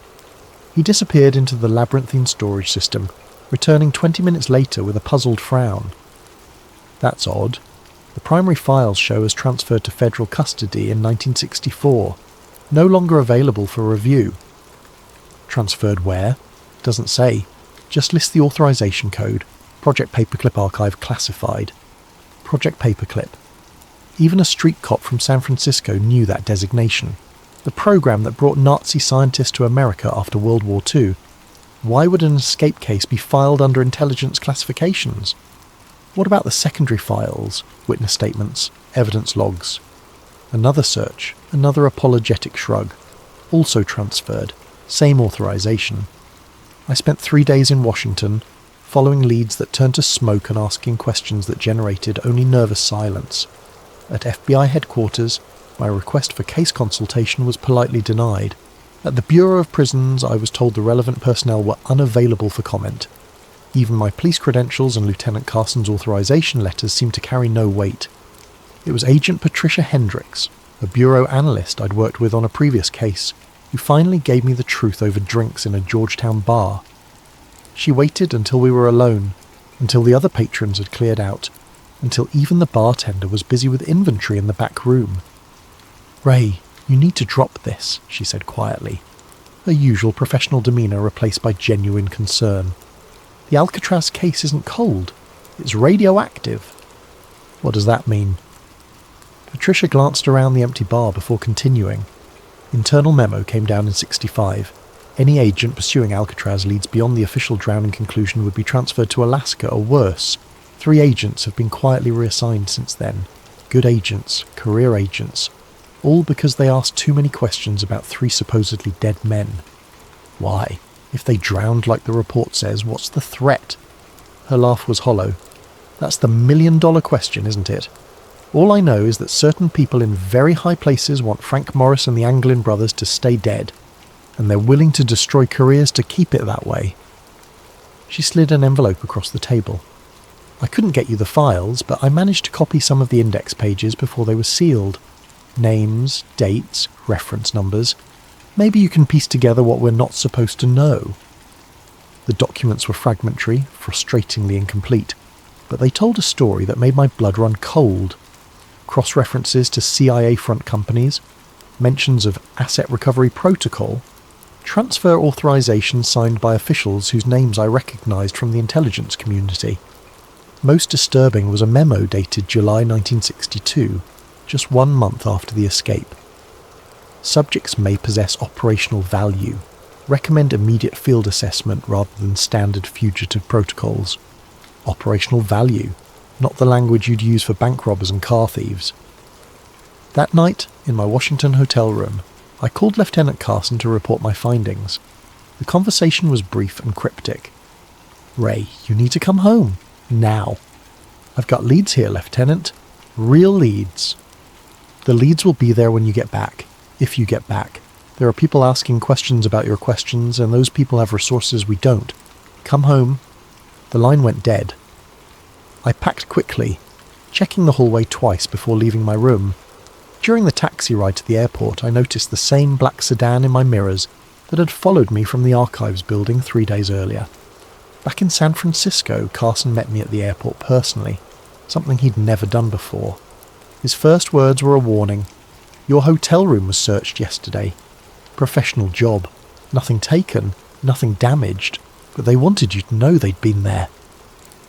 As we drove through the city, he filled me in on developments from my end. Miguel Santos, the fisherman who found the paddle, died in a car accident outside Portland last week. Single vehicle collision on a straight road, clear weather, and Mrs. Hutchins, the lady who saw the car theft, moved to Phoenix, left no forwarding address. Her old neighbours say federal agents visited her the day before she left. The pattern was becoming clear. Anyone connected to evidence contradicting the official narrative was disappearing, voluntarily or otherwise. The Alcatraz case wasn't just closed, it was being actively suppressed by people with resources and authority I couldn't match. "What do I do, Lieutenant?" Carson pulled over and turned to face me. In 30 years of police work, I'd never seen him look so serious. "You write a report confirming the drowning theory. You file it properly. You forget everything you've learned, and you pray that's enough to keep you breathing." But I couldn't forget. The faces in those photographs. The fear in Mary Anglin's eyes. The systematic elimination of evidence and witnesses. Somewhere out there, the truth was buried so deep that powerful people were willing to destroy lives to keep it hidden. The question was whether I was brave enough, or stupid enough, to keep digging. Tony the Fish Marconi wasn't the kind of informant you'd find in a police procedural manual. A small-time smuggler with ties to both San Francisco's waterfront and various federal agencies that preferred not to be named, Tony survived by knowing when to talk and when to disappear. When he agreed to meet me at a dive bar in North Beach, I knew the information would be worth the risk. "You're playing with fire, detective," he said, stirring his whiskey with a nicotine-stained finger. "The Alcatraz thing? That ain't just a prison break, that's connected to some heavy government business." "What kind of business?" Tony glanced around the dim bar, noting the exits, the other patrons, the bartender's attention. Old habits from a life lived in the shadows. "You ever hear of something called the Prometheus Group?" I shook my head. "Private contractors, black budget operations, the kind of people who make problems disappear for Uncle Sam. Word on the street is they were running recruitment out of the Bay Area in the early 60s, looking for specific types, intelligent, adaptable, morally flexible, men who'd already proven they could operate outside the law." The implications hit me like a physical blow. "You're saying Morris and the Anglins were recruited?" I'm saying Morris had an IQ of 133 and a talent for planning that impressed even the prison psychologists. The Anglin brothers were mechanical geniuses who could improvise solutions from scrap metal and determination. During the Cold War, those were valuable skills. Tony drained his whiskey and signalled for another. Think about it. 3 men plan the perfect escape from America's most secure prison. They disappear without a trace, despite the biggest manhunt in federal history. Either they're criminal masterminds beyond anything we've seen, or they had help. Professional help. What kind of help? The kind that comes with new identities, transportation, and assignments in places where questions aren't asked. South America was crawling with intelligence operations in the 60s. Cuba, Chile, Brazil. All potential flashpoints that needed experienced operators who couldn't be traced back to Washington. The theory was insane, but it explained the evidence I'd uncovered. The systematic suppression of information, the classified file transfers, the fear I'd encountered at every level of government. If the Alcatraz escape had been a recruitment operation disguised as a prison break, then admitting the men survived would expose a covert program that violated everything America claimed to stand for. There's another possibility, Tony continued, his voice dropping to barely above a whisper. Maybe they weren't recruited. Maybe they stumbled onto something they weren't supposed to see. Such as... Alcatraz was more than a prison detective. It was a research facility, mind control experiments, interrogation techniques, pharmaceutical trials, the kind of work that required subjects who couldn't complain to their congressman. What if Morris and the Anglins saw something during their time there? What if their escape wasn't about freedom, it was about exposure? My mind reeled with the implications. If the escapees had witnessed classified experiments, their capture wouldn't result in a return to prison. It would result in permanent silence. I've heard whispers, Tony continued. Black sites in Nevada, facilities that don't appear on any government maps, places where inconvenient people go to be forgotten, the kind of places where 3 escaped prisoners might end up if they knew too much. He finished his second whiskey and stood to leave. One more thing, Detective. You know why they call it the Prometheus Group? I shook my head. Prometheus stole fire from the gods and gave it to humanity. The gods punished him by chaining him to a rock where eagles ate his liver for eternity. Some gifts come with a price that never stops being paid. After Tony left, I sat in that dim bar for another hour, trying to process what he'd told me. 3 theories, each more disturbing than the last. Theory 1. Cold War recruitment. The escape was facilitated by intelligence agencies looking for deniable assets. Morris and the Anglins were extracted, given new identities, and deployed to international hotspots where their criminal skills could serve national interests. Theory 2. Witness protection in reverse. The men had seen classified activities at Alcatraz and escaped to avoid being silenced. Their continued existence threatened to expose government programs that officially didn't exist. Theory 3. The darkest possibility. They were captured alive after the escape and disappeared into the black site system, spending the rest of their lives as test subjects or interrogation practice for intelligence agencies that viewed them as expendable assets. Each theory explained the evidence I'd gathered. Each theory justified the extreme measures taken to suppress the truth. And each theory meant that Frank Morris and the Anglin brothers faced something far worse than drowning in San Francisco Bay. They faced erasure from history itself. 6 months later, against direct orders from Lieutenant Carson and my own better judgment, I found myself on a flight to Rio de Janeiro. The lead had come through Tony Marconi's network, a bartender in Ipanema who claimed to remember 2 American men matching the Anglin's description, regulars at his establishment from 1971 to 1978. They paid cash, spoke little Portuguese, and never talked about their past, the bartender Carlos told me through a translator. But they were different from other expatriates, more careful, always watching the exits, never sitting with their backs to the door. The description matched surveillance training, the kind of operational security taught to intelligence assets. Carlos produced a photograph taken during a Christmas party in 1975. A grainy image showing 2 men at the edge of the celebration, their faces partially obscured but their body language unmistakably American. My hands trembled as I studied the picture. The man on the left had the same jawline, the same ears, the same way of holding his shoulders that I'd memorised from Clarence Anglin's prison files. The other figure showed signs of premature ageing, stress lines and grey hair that suggested a life lived under constant tension. "What happened to them?" I asked. Carlos's expression darkened. "They left suddenly, in the middle of the night. One day they were here. The next day their apartment was empty. The landlord said men in suits had come asking questions the week before. Americans, but not tourists. Government men.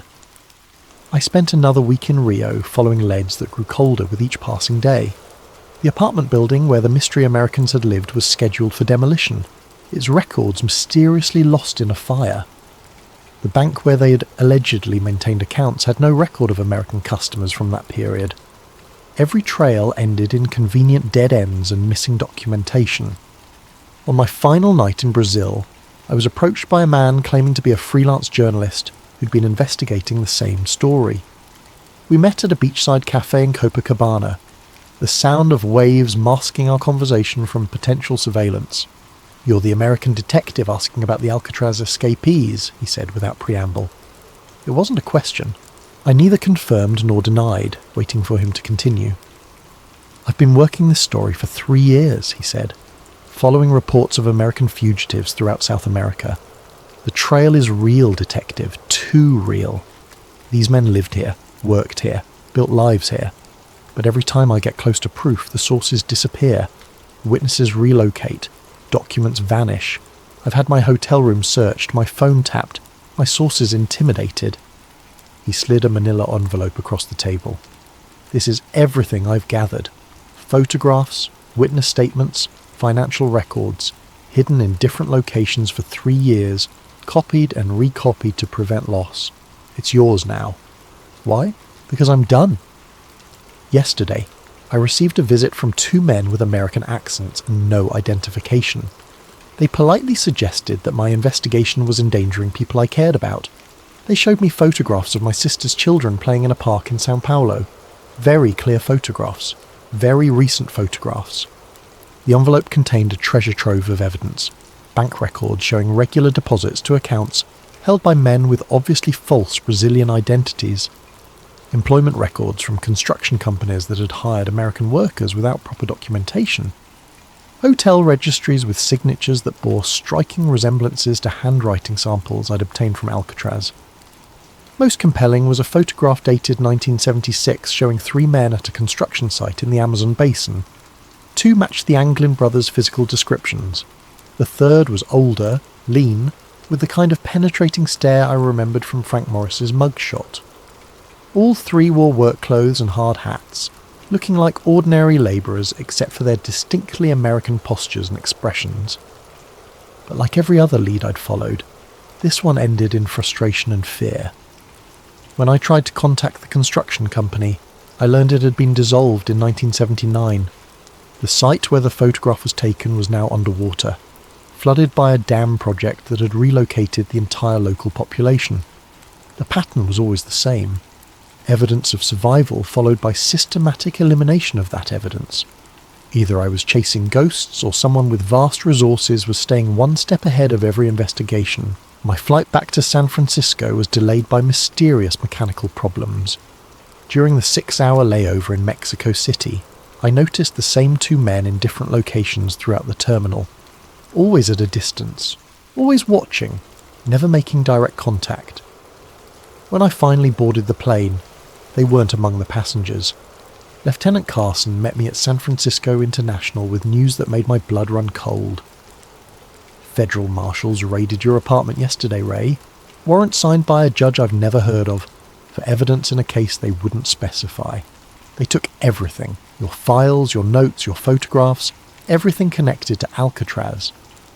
In the car ride home, he handed me an official-looking document. "Transfer orders, effective immediately. You're being reassigned to the robbery division. Your Alcatraz investigation is officially terminated." "On whose authority?" "Authority high enough that questioning it would end both our careers." Carson's voice carried a weight I'd never heard before. "Ray, I've been a cop for 28 years. I've seen corruption, cover-ups and conspiracies, but I've never seen anything like this. The pressure to shut you down is coming from levels of government I didn't know existed. He pulled over in a secluded area of Golden Gate Park and turned to face me directly. Whatever you found down there, whatever you think you know, it's not worth your life. These people have made careers disappear for asking the wrong questions. They can make people disappear too. As he spoke, a black sedan with government plates drove slowly past us, its occupants clearly visible through tinted windows that somehow allowed us to see their faces while hiding their expressions. The message was unmistakable.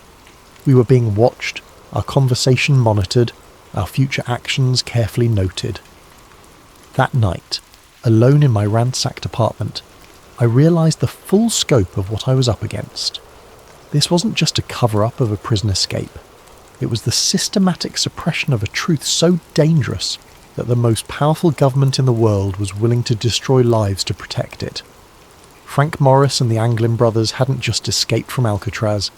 They'd escaped into a shadow world where truth became enemy of the state, where survival meant accepting lies, and where the greatest prison of all was the silence that surrounded their fate. But silence, I was beginning to understand, has its own way of speaking to those willing to listen.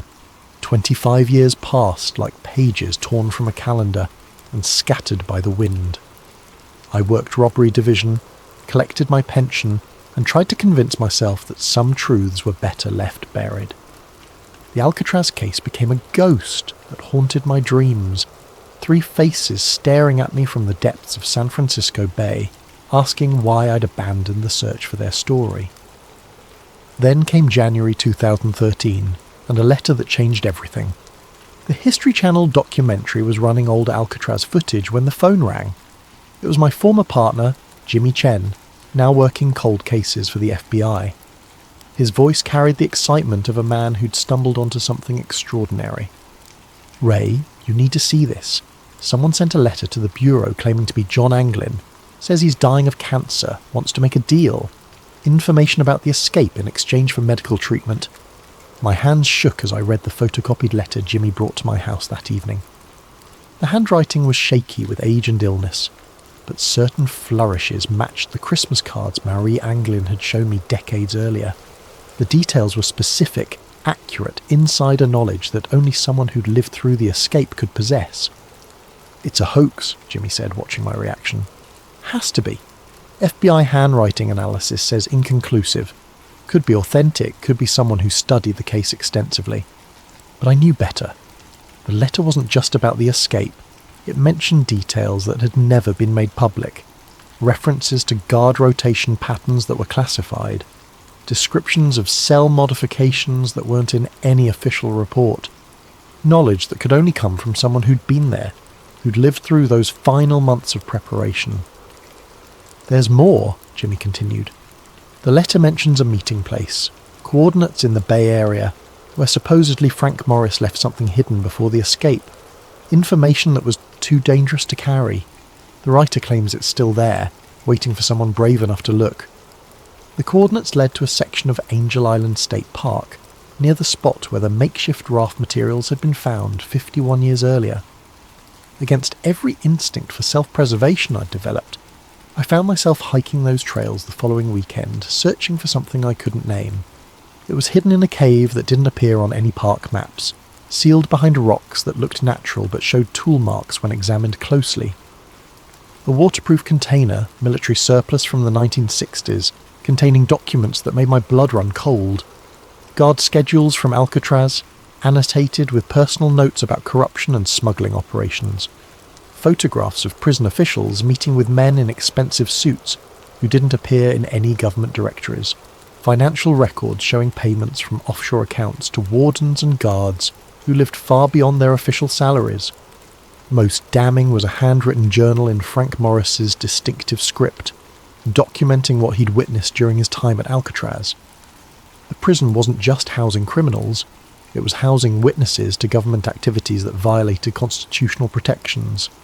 Political prisoners who'd been disappeared from the mainland.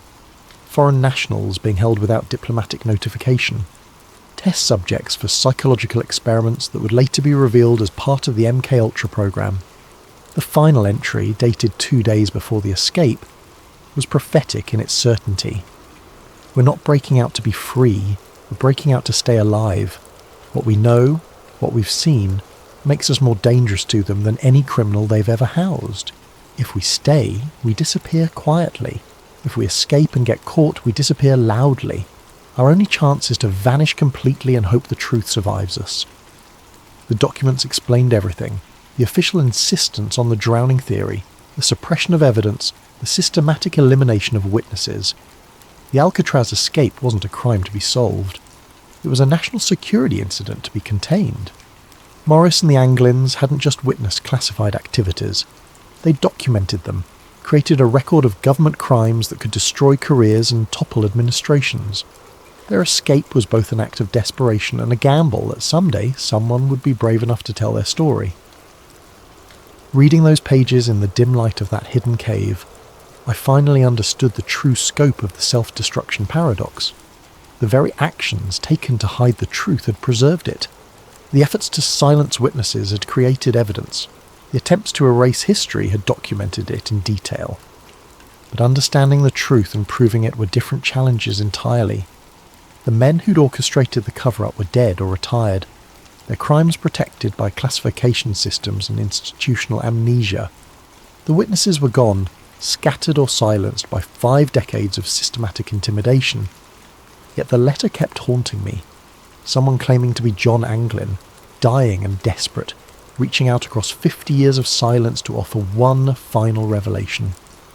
The FBI had dismissed it as a hoax, but their dismissal felt too quick, too certain, too reminiscent of the patterns I'd seen decades earlier. Late at night, when the pain in my chest reminded me of my own mortality, I wondered about the fates of 3 men who'd gambled everything on an impossible escape. Had they found freedom in the jungles of South America? Had they lived out their days under assumed names, carrying secrets too dangerous to share? Or had they been caught, disappeared into black sites where their knowledge died with them?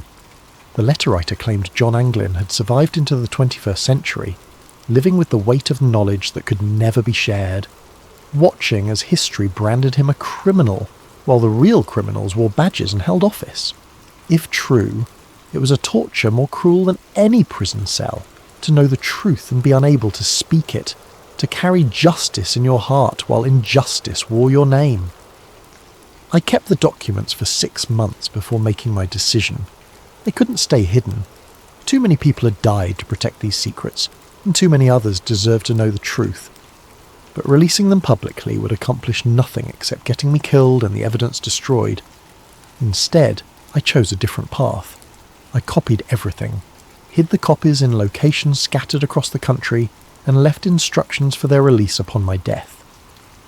If the government wanted to suppress the truth, they'd have to do it posthumously, when I could no longer be intimidated or eliminated. The original documents I returned to their hiding place on Angel Island, along with my own written account of the investigation. Future generations might find them, might understand what they represented, might finally give Frank Morris and the Anglin brothers the justice they'd been denied for over half a century. But justice, I was learning, was a luxury the living could rarely afford. It was a gift we could only leave for the dead, a truth we could only speak when our own voices had been silenced. The morphine makes it difficult to focus, but I need to finish this recording while I still can. The doctors say hours now, maybe a day if I'm stubborn enough to fight the inevitable. I've been fighting for 78 years. What's one more battle against the darkness?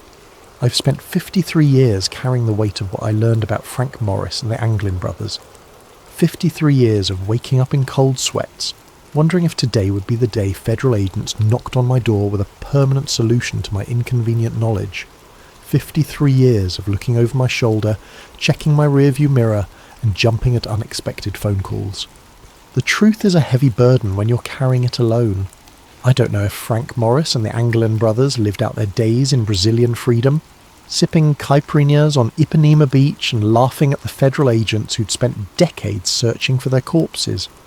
I don't know if they died namelessly in some government facility, their final words lost in soundproof rooms designed to swallow screams. But I do know this with absolute certainty. They didn't drown in San Francisco Bay on June 11th, 1962. The evidence was always there for anyone brave enough to look past the official narrative. The car theft, the witness statements, the photographs from South America, the Christmas cards signed with familiar initials, each piece individually dismissed as coincidence or hoax, but collectively forming a picture of survival that powerful people needed to deny. The government's insistence on the drowning theory wasn't about maintaining Alcatraz's reputation or protecting prison security. It was about hiding activities that violated every principle America claimed to represent. The research programs, the intelligence operations, the systematic elimination of witnesses, all of it justified by national security classifications that turned constitutional protections into classified waste paper. Morris and the Anglins weren't just criminals who pulled off the perfect escape. They were inconvenient witnesses to state-sanctioned crimes, men whose continued existence threatened to expose a shadow government that operated beyond law, beyond oversight, beyond accountability. Their escape became their crime, their knowledge became their death sentence, their survival became a national security threat that required decades of cover-ups, intimidation, and murder to contain. I've left evidence of everything I'd discovered, hidden in multiple locations protected by legal arrangements that will trigger automatic release upon my death. Some truths are too important to die with the men who discover them. The morphine is winning now, and the room is getting darker. But before I fade away, I want to leave you with this final thought. Alcatraz was never escape-proof because its walls were too high or its waters too cold. It was escape-proof because the government made survival more dangerous than imprisonment, freedom more terrifying than captivity. The greatest prison isn't built with stone and steel. It's built with silence and fear, with official denials and convenient accidents, with careers destroyed and witnesses disappeared. Frank Morris and the Anglin brothers didn't die in San Francisco Bay. The Bay didn't kill them. The silence did. And silence. Silence is the strongest prison of all. But even silence eventually comes to an end. Recording ends with the sound of steady breathing that gradually grows fainter, until only the mechanical hum of hospital equipment remains. Found among Detective Raymond Kowalski's personal effects, along with detailed instructions for the release of sealed documents and recordings. To whoever finds this recording and follows the trail I've left behind, my name was Detective Raymond Kowalski, badge number 2847, San Francisco Police Department. I died on December 20th, 2021, at 3:17 a.m, alone except for the ghosts of 3 men whose story I spent a lifetime trying to tell. If you're reading this, it means the legal mechanisms I put in place have been triggered. Safety deposit boxes in 7 different states will have been opened. Law offices in 4 different cities will have released sealed documents. Digital files stored in multiple secure locations will have been automatically transmitted to journalists, historians, and government oversight committees. I've spent 53 years preparing for this moment, the moment when my voice could finally break the silence that has protected one of the greatest cover-ups in American history.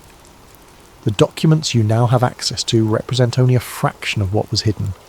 For every piece of evidence I managed to preserve, dozens more were destroyed by people who understood that truth was their greatest enemy. But what remains is enough. Enough to prove that Frank Morris and the Anglin brothers survived their escape from Alcatraz.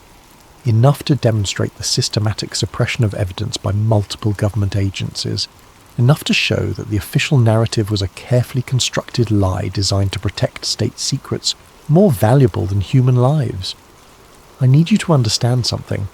The men who orchestrated this cover-up weren't comic book villains twirling their mustaches in shadowy rooms. They were patriots in their own minds. They believed that protecting classified operations was more important than acknowledging 3 escaped prisoners. They convinced themselves that national security justified any level of deception, any amount of witness intimidation, any degree of evidence suppression. They were wrong. In a democracy, truth cannot be classified indefinitely. Justice cannot be postponed forever. The families of Frank Morris and the Anglin brothers deserve to know their fates. The American people deserve to know what their government did in their name. History deserved an accurate record, not a convenient fiction. I've carried this burden alone because I was afraid.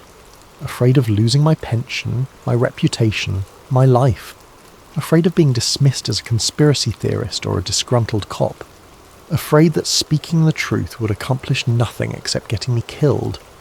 But fear, I've learned, is just another form of prison, and like Alcatraz itself, it's only escape-proof as long as you believe the walls are stronger than your determination to break free. To the families of Frank Morris and the Anglin brothers, your loved ones were not the criminals history has made them out to be. They were witnesses to government crimes who paid the ultimate price for their knowledge. Whether they found freedom in South America or died in government custody, they deserved better than 50 years of official denial and systematic character assassination. To the government officials who will undoubtedly attempt to discredit these revelations, your time is over. The men who created this cover-up are dead. The operations they were protecting have been declassified or exposed through other channels. The only thing your continued denials accomplish is further damage to public trust in institutions that have already lost too much credibility. To the historians and journalists who will investigate these claims, be careful, be thorough, be brave. The people who killed witnesses and destroyed evidence may be gone, but the systems they created to protect state secrets remain in place.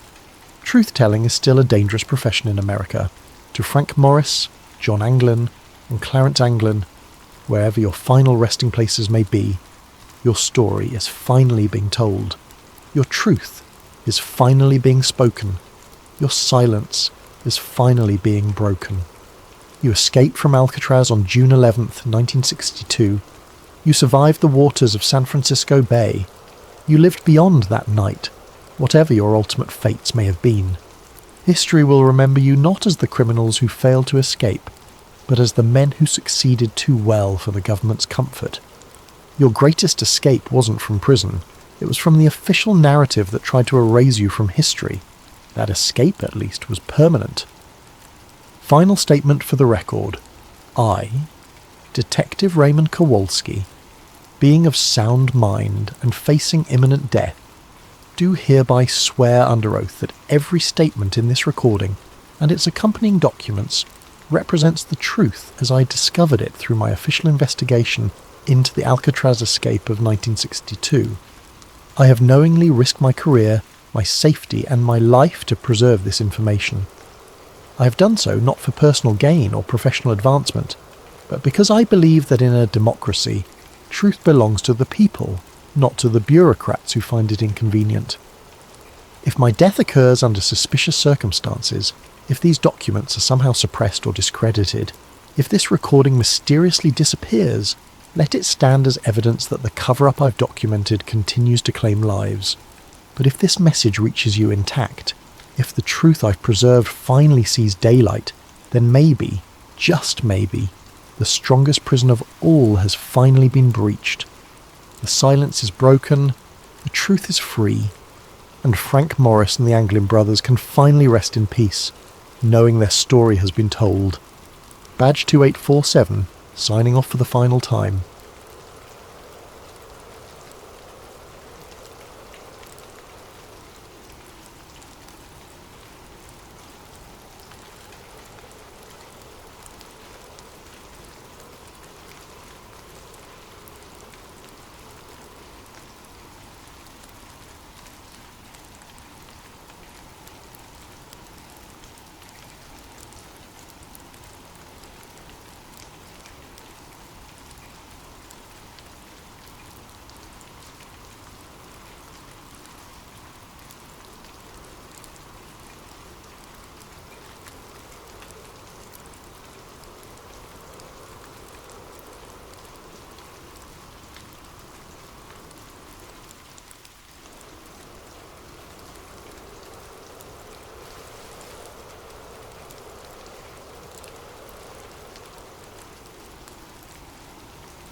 What if I told you that the world as you know it ended on December 31st, 1999?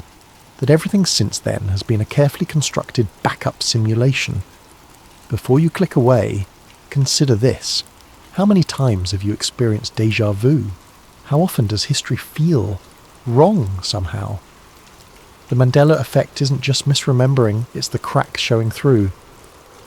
Tonight's story comes from the encrypted files of a systems hacker who claimed to witness the greatest cover-up in human history. His digital footprint was scrubbed from existence, but fragments remain. What you're about to read is his confession. If you're brave enough to question reality itself, hit subscribe and let me know in the comments what conspiracy you want me to investigate next. But be warned, some truths come with a price. They told us nothing happened on New Year's Eve 1999, that 2K was a myth, an overblown panic created by paranoid programmers and opportunistic consultants.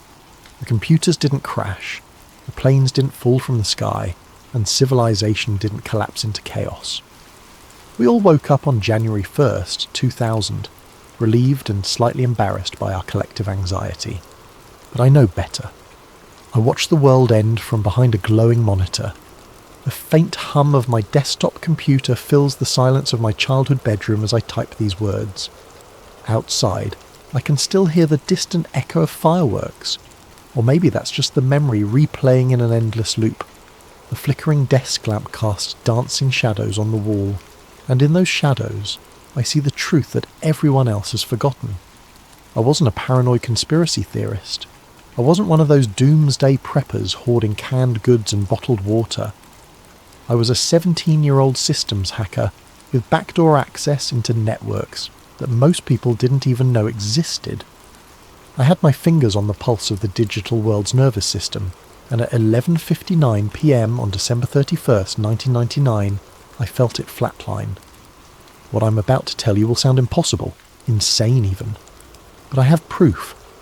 Fragments of code that shouldn't exist, screenshots of systems that deny their own history, and memories of a world that no longer remembers itself.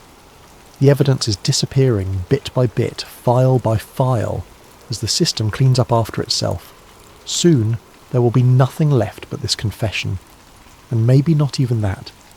The world I remember from before the reset was darker than what we have now, more chaotic, more real. In that original timeline, the Columbine shooting had claimed dozens more victims. The dot-com bubble had burst 6 months earlier, triggering a global recession that made the 2008 crisis look like a minor correction. Princess Diana had survived her car crash, but lived as a vegetable, sparking years of bitter custody battles over her care. The Cold War had never truly ended. It had simply gone underground, festering into proxy conflicts that threatened to escalate into nuclear exchange. By December 1999, the world was teetering on multiple precipices simultaneously. Environmental collapse, economic meltdown, and political instability were converging into a perfect storm that would have ended human civilization within a decade. The signs were everywhere for those who knew how to read them. Mass fish die-offs that presaged oceanic ecosystem collapse, currency fluctuations that indicated coordinated attacks on the global financial system, and satellite imagery showing military build-ups in regions that the media wasn't covering. I had stumbled onto evidence of these brewing catastrophes through my digital wanderings. Corporate databases full of environmental data that painted a picture of imminent ecological death. Classified military communications discussing acceptable losses in potential nuclear exchanges, and economic models that all pointed to the same conclusion. Humanity had maybe 5 years left before everything fell apart. That's why the reset made sense. Someone or something had looked at the trajectory we were on and decided that the only way to save us was to start over, to roll back reality to a stable checkpoint and rewrite the variables that were leading to our destruction. But every correction came with a cost. Every disaster prevented meant people who should have existed were edited out of the timeline. Every war avoided meant heroes who would have emerged from that conflict never got their chance to inspire others. Every economic collapse prevented meant innovations born from necessity were never created. The world became safer, more stable, more predictable. But it also became less authentic. less human, somehow. I sat alone in my dark bedroom at 11:58 p.m. on December 31st, 1999, bathed in the blue glow of my CRT monitor. The ancient Packard Bell computer hummed and clicked with the sound of mechanical hard drives that would soon be obsolete. My fingers moved across the keyboard with practiced precision, navigating through layers of security that had taken me months to understand and bypass.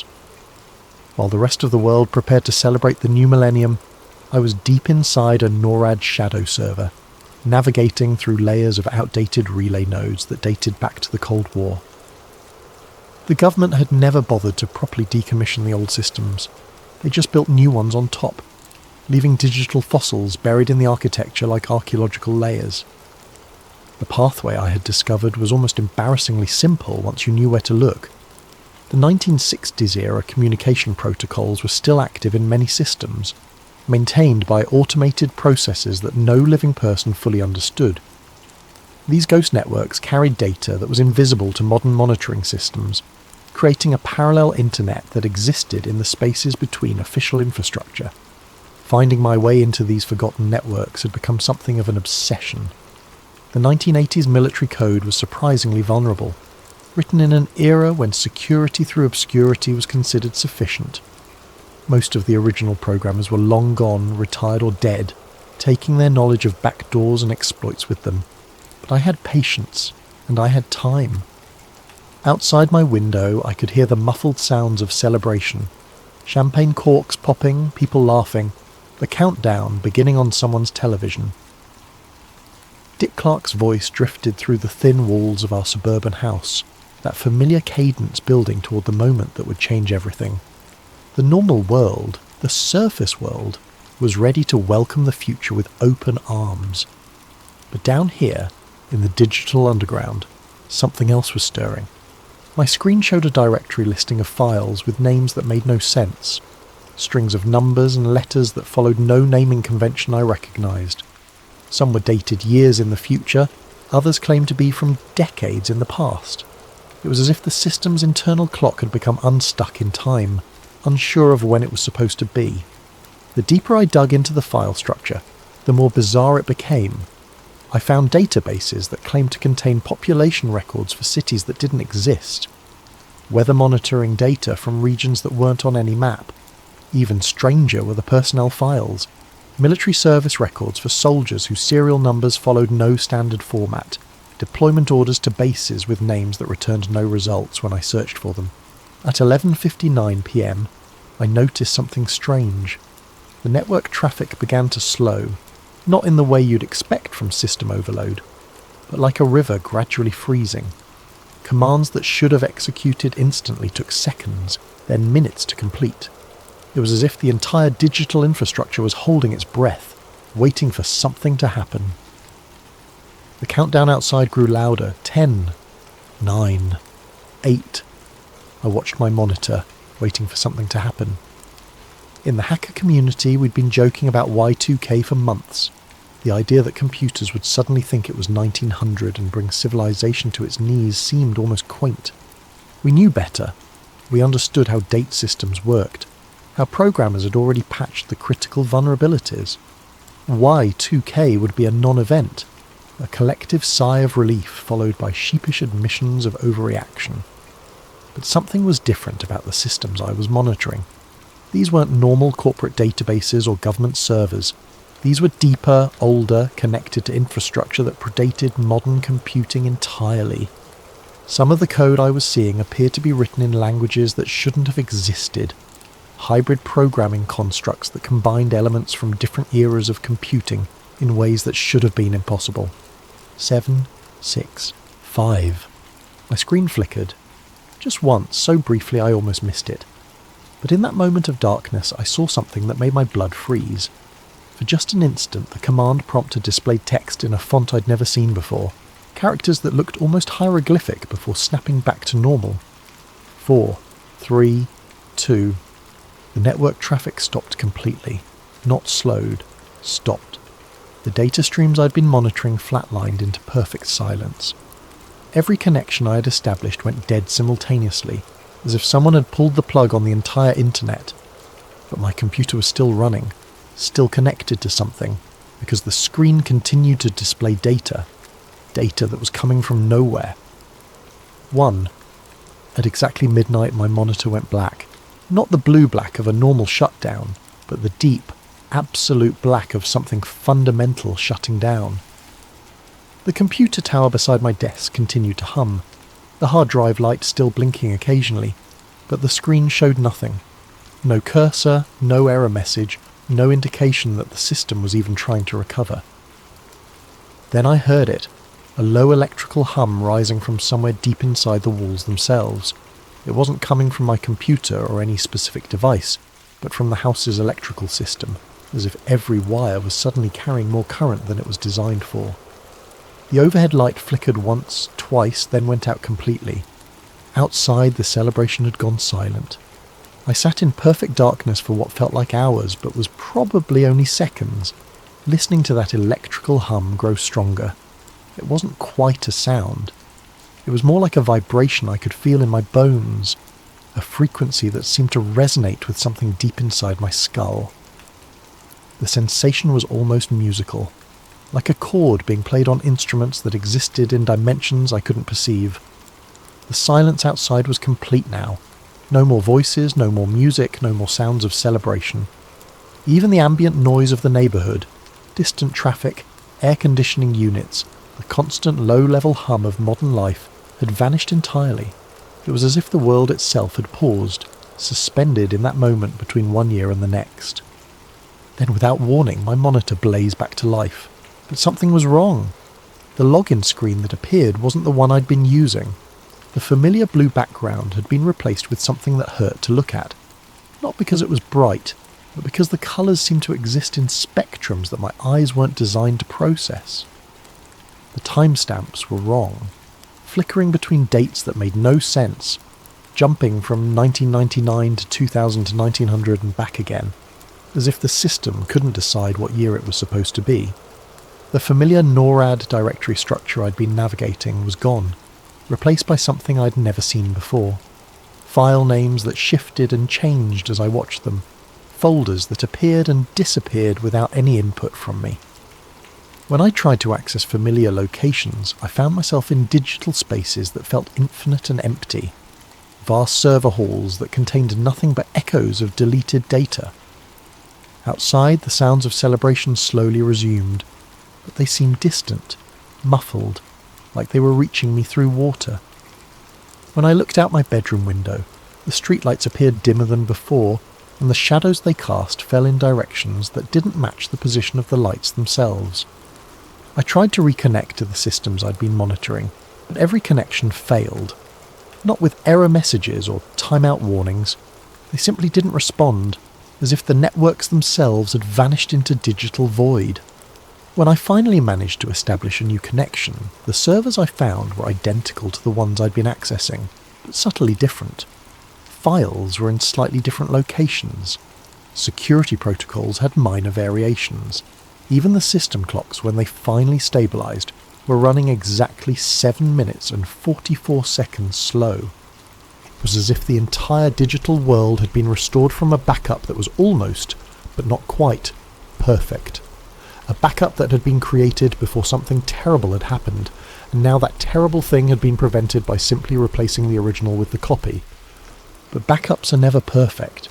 They're snapshots of a specific moment, missing the small changes and incremental updates that occurred between backup creation and system failure.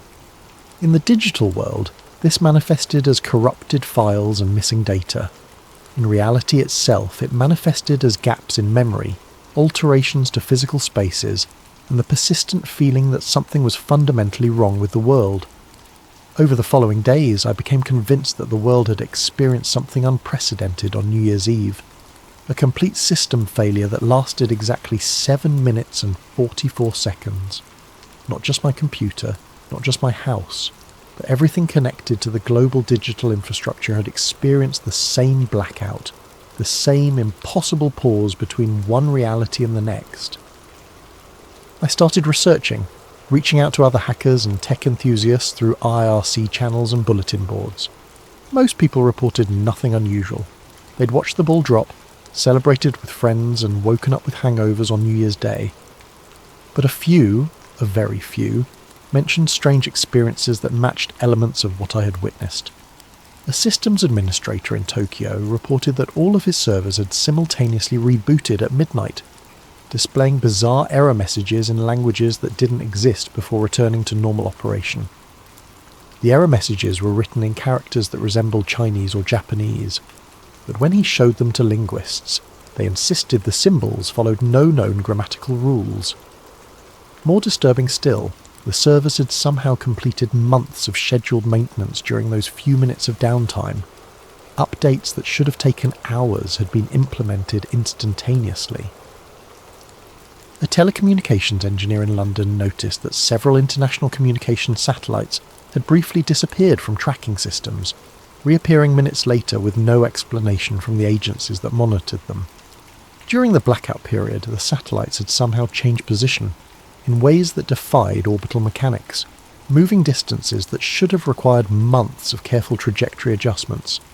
When he reported the anomaly to his supervisors, he was told that the tracking data must have been corrupted and to delete his observations. But the most compelling evidence came from the financial markets. During those 7 minutes and 44 seconds, something extraordinary had happened to the global economy. Thousands of transactions had simply vanished, not cancelled or reversed, but erased from existence as if they had never occurred. Bank records showed gaps, trading logs had missing entries, and entire portfolios had been mysteriously altered. Most financial institutions dismissed these anomalies as minor Y2K-related glitches, quickly covered by insurance and forgotten. But I found patterns in the deletions that suggested something far more systematic. The vanished transactions weren't random. They followed specific criteria, as if some vast intelligence had been selectively editing the financial record. Companies that had been on the verge of bankruptcy suddenly found their books balanced through the mysterious disappearance of debt obligations. Predatory loans that would have destroyed families had vanished from mortgage databases. Stock manipulations that would have triggered market crashes had been erased, leaving no trace of the insider trading that should have been prosecuted. Nations whose economies were being destroyed by currency speculation found their exchange rates mysteriously stabilized. Sovereign debt that would have led to political upheaval had been reduced or eliminated entirely. Even individual account holders found unexpected changes. Overdraft fees reversed, credit card debts reduced, student loans modified with better terms. It was as if someone, or something, had used the Y2K transition as cover for the largest financial restructuring in human history, systematically eliminating the economic pressures that were pushing civilization toward collapse. But the changes went beyond money. Civil registry data had been altered in subtle but significant ways that suggested a comprehensive rewriting of recent history. Birth records, death certificates, immigration documents, all had been modified according to patterns I couldn't fully decipher, but which seemed designed to reduce social tensions and prevent future conflicts. Some people found their official birth dates had shifted by days or weeks, changing their astrological signs or moving them out of demographic categories that would have made them targets for discrimination. Others discovered that relatives they remembered had no legal record of existence, as if family members who would have created problems or inherited genetic diseases had been edited out of the bloodline entirely. Marriage records had been altered to eliminate unions that would have ended in domestic violence. Divorce papers showed different custody arrangements that better protected children. Even traffic records had been modified. DUI convictions that would have led to job losses had been reduced to lesser charges. Accident reports had been altered to reduce insurance payouts that would have bankrupted families. Maps were wrong too. Not obviously wrong. The major cities were still in the right places. The coastlines hadn't shifted dramatically. But the details were off in ways that suggested systematic urban planning improvements. Street layouts that I remembered clearly had been altered to improve traffic flow and reduce accident rates. Buildings that should have existed were absent from satellite imagery, replaced by green spaces or structures that served the community better. Even the GPS coordinates of familiar landmarks had shifted by small but measurable amounts, as if the entire continent had been nudged slightly to optimize weather patterns and reduce the frequency of natural disasters. Fault lines had been moved to reduce earthquake risk. River courses had been adjusted to prevent flooding. Coastlines had been reinforced against erosion and tsunami damage. When I tried to verify these discrepancies using archived data, I hit another wall. The backup systems that should have contained pre-Y2K records were either corrupted, missing, or showed the same alterations as the current data. It was as if the entire historical record had been systematically updated to match the new reality, eliminating any evidence that things had ever been different. Internet archives that should have contained snapshots of websites from before the reset showed pages that had been subtly modified. News articles had different headlines, different casualty figures, different outcomes to events I distinctly remembered. Even personal websites and blogs had been altered to remove references to problems that had apparently been solved before they could manifest. The most disturbing discovery came when I compared my personal files from before New Year's Eve with the official records. Photos I'd taken of friends and family showed faces that no longer matched their driver's licenses. Not dramatically different, but altered in small ways that made them more attractive, healthier, happier. Names I'd saved in my contact database belonged to people who insisted I'd always called them something else, often names that sounded more socially acceptable or carried fewer negative associations. Even academic records had been modified. Grades had been improved across the board, not to the point of absurdity, but enough to open doors that would have remained closed. Disciplinary records had been softened or eliminated. Student loan amounts had been reduced to manageable levels. Standardised test scores had been boosted just enough to qualify for better colleges and opportunities. I began to suspect that Y2K hadn't been a potential disaster at all. It had been a deliberate reset, a chance for some unknown force to edit reality itself and eliminate the sources of human suffering that were leading us towards civilizational collapse. The blackout, those missing 7 minutes and 44 seconds, had been the upload time for a new version of the world. A version where the variables that led to disaster had been carefully adjusted to produce better outcomes. But if that was true, what had been wrong with the original version that required such drastic intervention? And who or what had the power to change reality on such a fundamental level? More importantly, what happened to the people who remembered how things used to be? My obsession with finding evidence of the pre-reset world consumed the next decade of my life. I became a digital archaeologist, hunting through abandoned servers and forgotten backup tapes for what I started calling ghost fragments, pieces of code and data that remembered the world as it used to be, before the great edit had optimized everything for stability and reduced suffering. The hunt took me to the darkest corners of the internet, places where old systems went to die, and digital memories lingered long after their original purposes had been forgotten. I learned to navigate defunct corporate servers still humming in abandoned office buildings, powered by automated systems that continued their work years after the companies that created them had gone bankrupt or been absorbed by larger entities. University mainframes that had been forgotten during budget cuts became my specialty. Academic institutions were notoriously bad at decommissioning old equipment, often simply unplugging systems and leaving them in basement storage rooms where they continued to run on emergency power. These forgotten machines contained vast archives of research data, student records, and communication logs that hadn't been updated since the reset. Military installations were more challenging, but often more rewarding. Bases where the original programmers had retired or died without passing on access codes contained the most pristine examples of pre-reset data.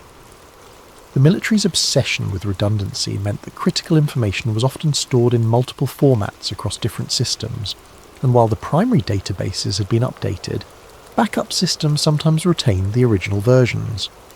In these digital graveyards, I found fragments of the original timeline that painted a picture of a world that had been on the verge of collapse. Medical databases contained patient records for people who no longer existed, not dead, but simply absent from current reality. I found appointment schedules for doctors who had never been born, insurance claims for treatments that were no longer possible because the diseases they treated had been retroactively cured or prevented.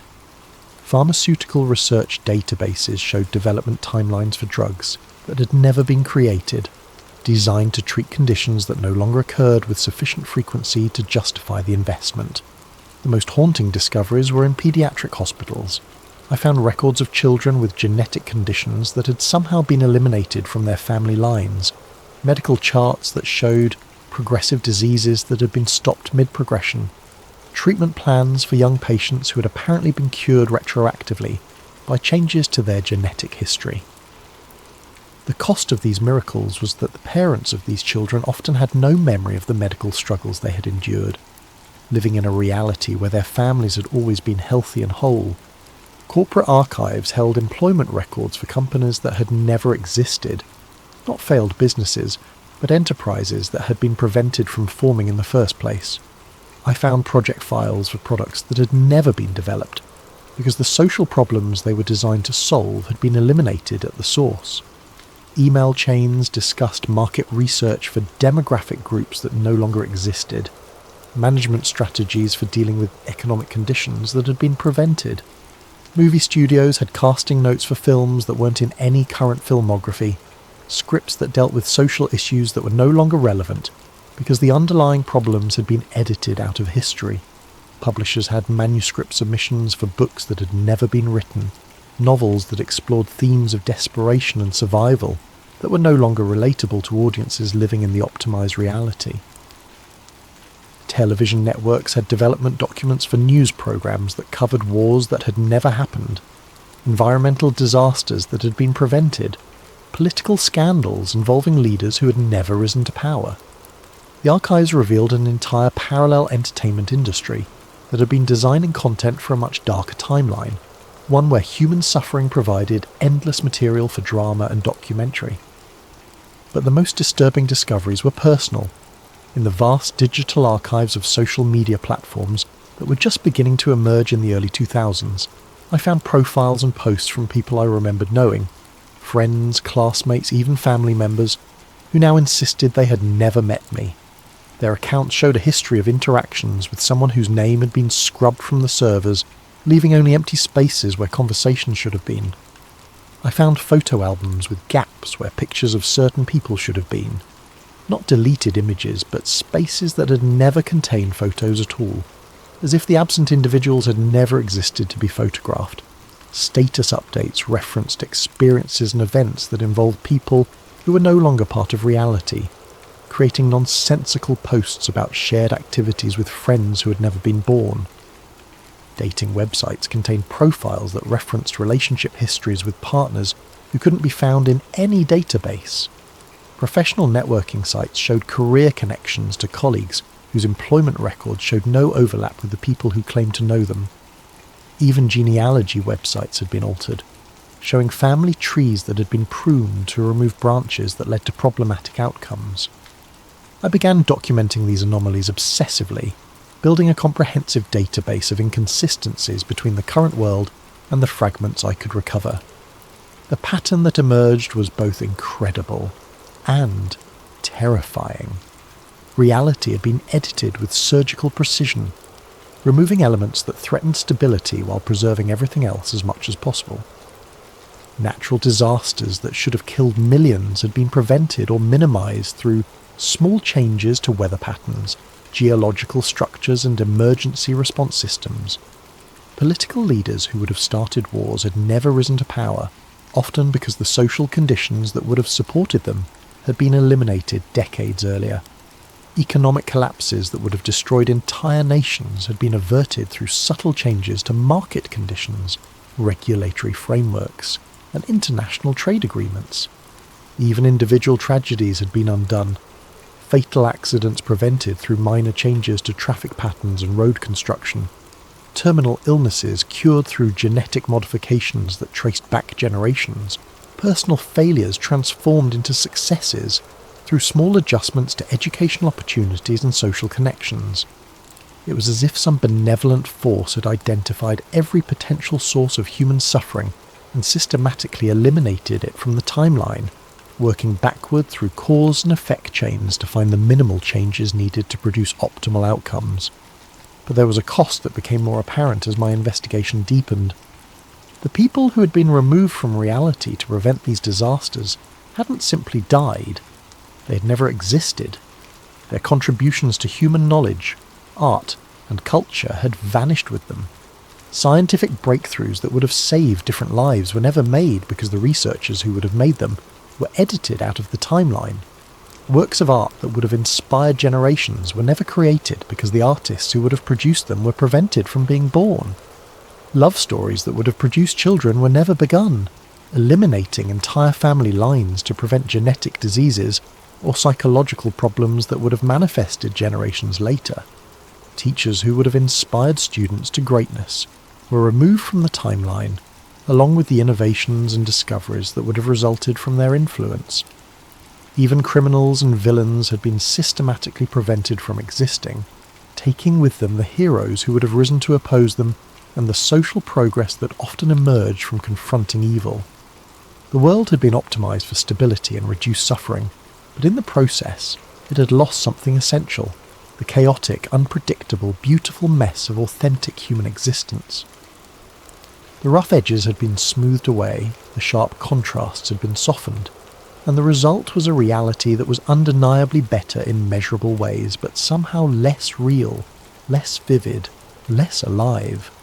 And I was beginning to realise that my investigation itself might be a threat to this carefully constructed paradise.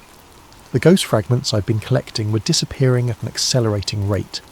Files I'd successfully downloaded and archived would corrupt themselves overnight, displaying nothing but random characters when I tried to access them again. Backup drives would develop mysterious hardware failures, wiping themselves clean at the moment I tried to copy critical data. Even screenshots I'd taken of important discoveries would become unreadable, as if the very act of documenting the evidence triggered some kind of defensive response. More disturbing still, the people I tried to share my discoveries with would forget our conversations within days, sometimes within hours. Friends who had initially shown interest in my research would later deny that we'd ever discussed it, looking at me with genuine confusion when I mentioned their previous enthusiasm.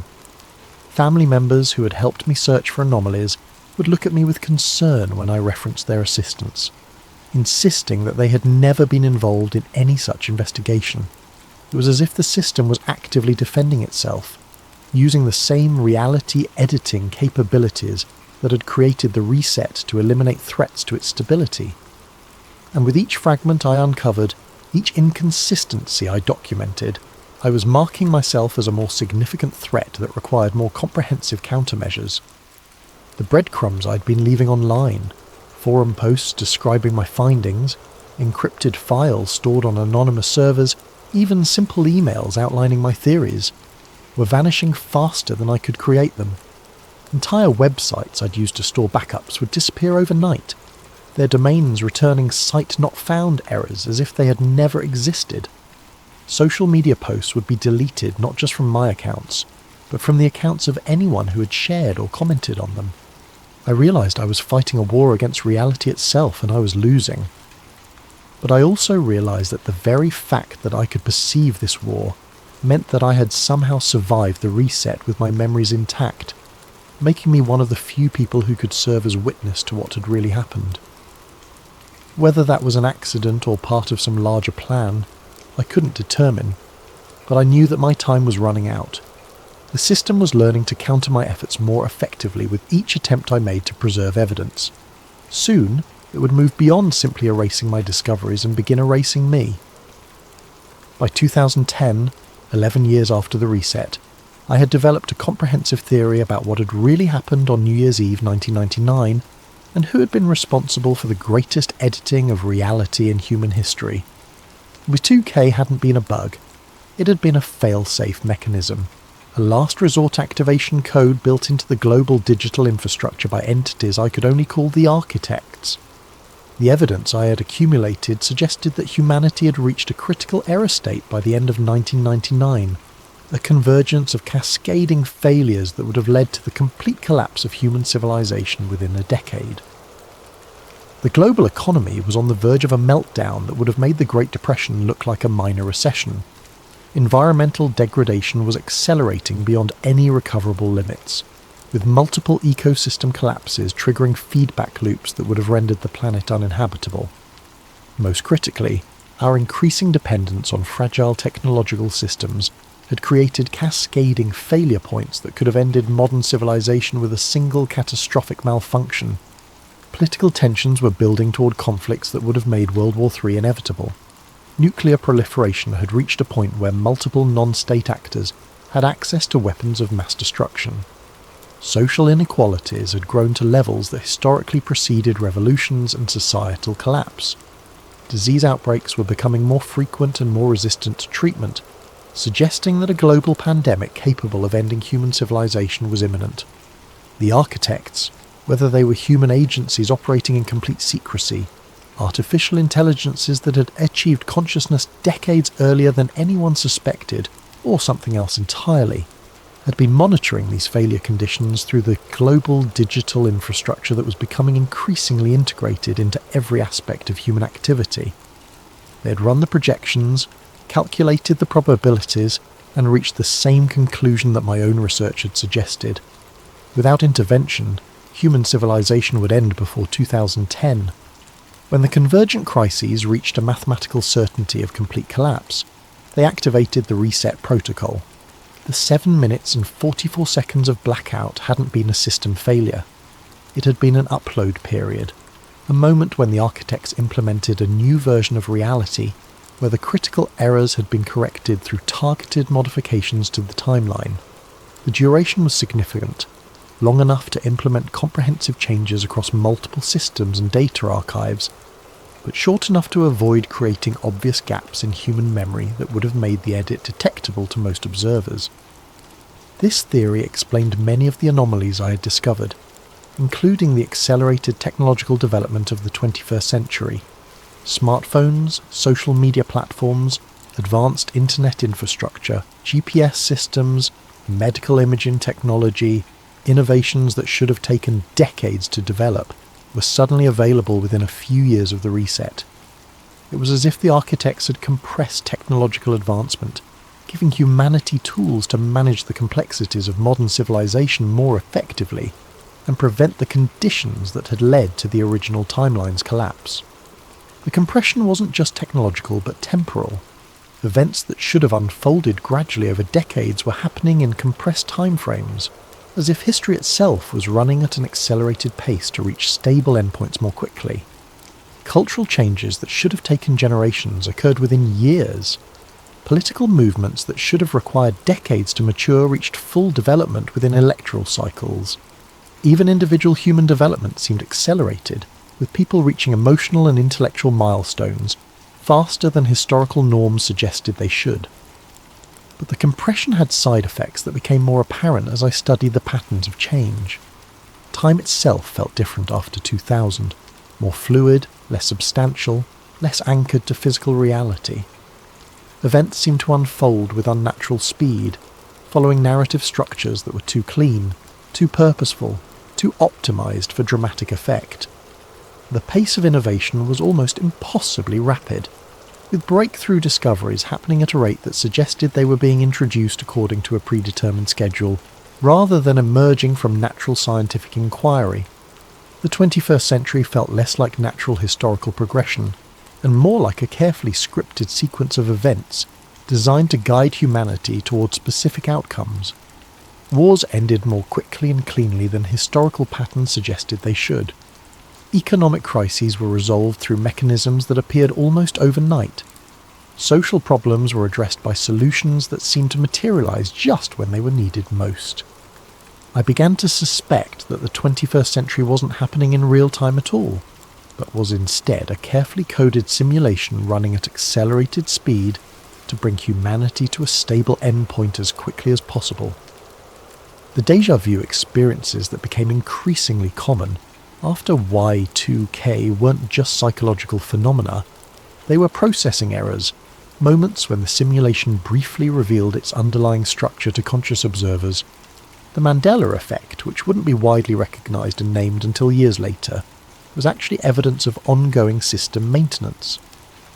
When large numbers of people remembered events differently than the official record showed, it wasn't false memory. It was remnants of previous versions of the timeline bleeding through the code. The system was constantly making minor adjustments to optimize outcomes, and these adjustments sometimes left traces in human memory that didn't match the updated official version of events.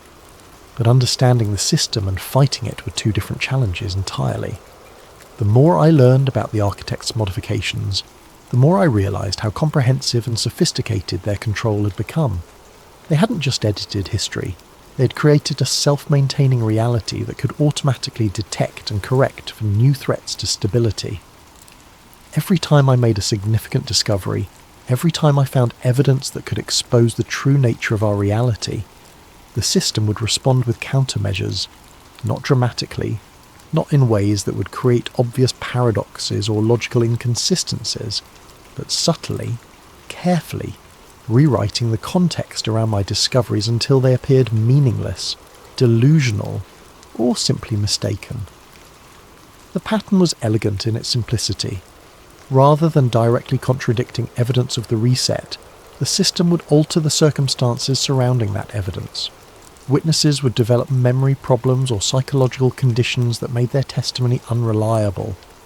Documents would be discovered to have been created by known hoaxers or discredited researchers. Physical evidence would be revealed to have mundane explanations that made conspiracy theories seem ridiculous. I was beginning to understand that my investigation itself might have been anticipated, even planned for by the architects. Perhaps they needed someone to remember the original timeline, to serve as a reference point for their ongoing modifications. Perhaps my resistance was actually serving their purposes in ways I couldn't comprehend, providing feedback that helped them refine their reality editing algorithms. Or perhaps I was simply a bug in their code, a corrupted file that had somehow survived the reset but was slowly being debugged out of existence through increasingly sophisticated countermeasures. The evidence suggested that the architects were not merely powerful, but were operating on a level of technological sophistication that bordered on godlike. They could edit reality retroactively, alter human memory, and manipulate physical matter at the quantum level. They could predict the long-term consequences of small changes across vast networks of cause and effect. They could coordinate modifications across multiple timelines simultaneously. But they were not omniscient or omnipotent. The fact that my memories had survived the reset, that ghost fragments of the original timeline could still be found in forgotten databases, suggested that their control had limits. They could edit reality, but they couldn't completely rewrite it without creating inconsistencies that might expose their intervention. They needed reality to appear natural, authentic, believable. They needed people to accept the edited version of the world as the only version that had ever existed, and that requirement created vulnerabilities that a determined investigator could exploit. The question was whether I could exploit those vulnerabilities before the system completed its debugging process and eliminated me entirely. The breakthrough came in 2015, 16 years after the reset, when I finally cracked the encryption on a series of files I'd recovered from a decommissioned military satellite. The satellite had been part of an early warning system for nuclear attacks, launched in the 1970s and officially decommissioned in 1998. But like many military systems, it had never actually been turned off. It continued to orbit Earth, collecting and storing data according to its original programming, invisible to modern tracking systems that didn't know to look for it. The data contained what appeared to be source code, not for any software I recognised, but for something far more fundamental. It was code for reality itself. The files were massive, containing algorithms that described not just physical laws and mathematical constants, but human behaviour, historical patterns, and what could only be described as narrative structure.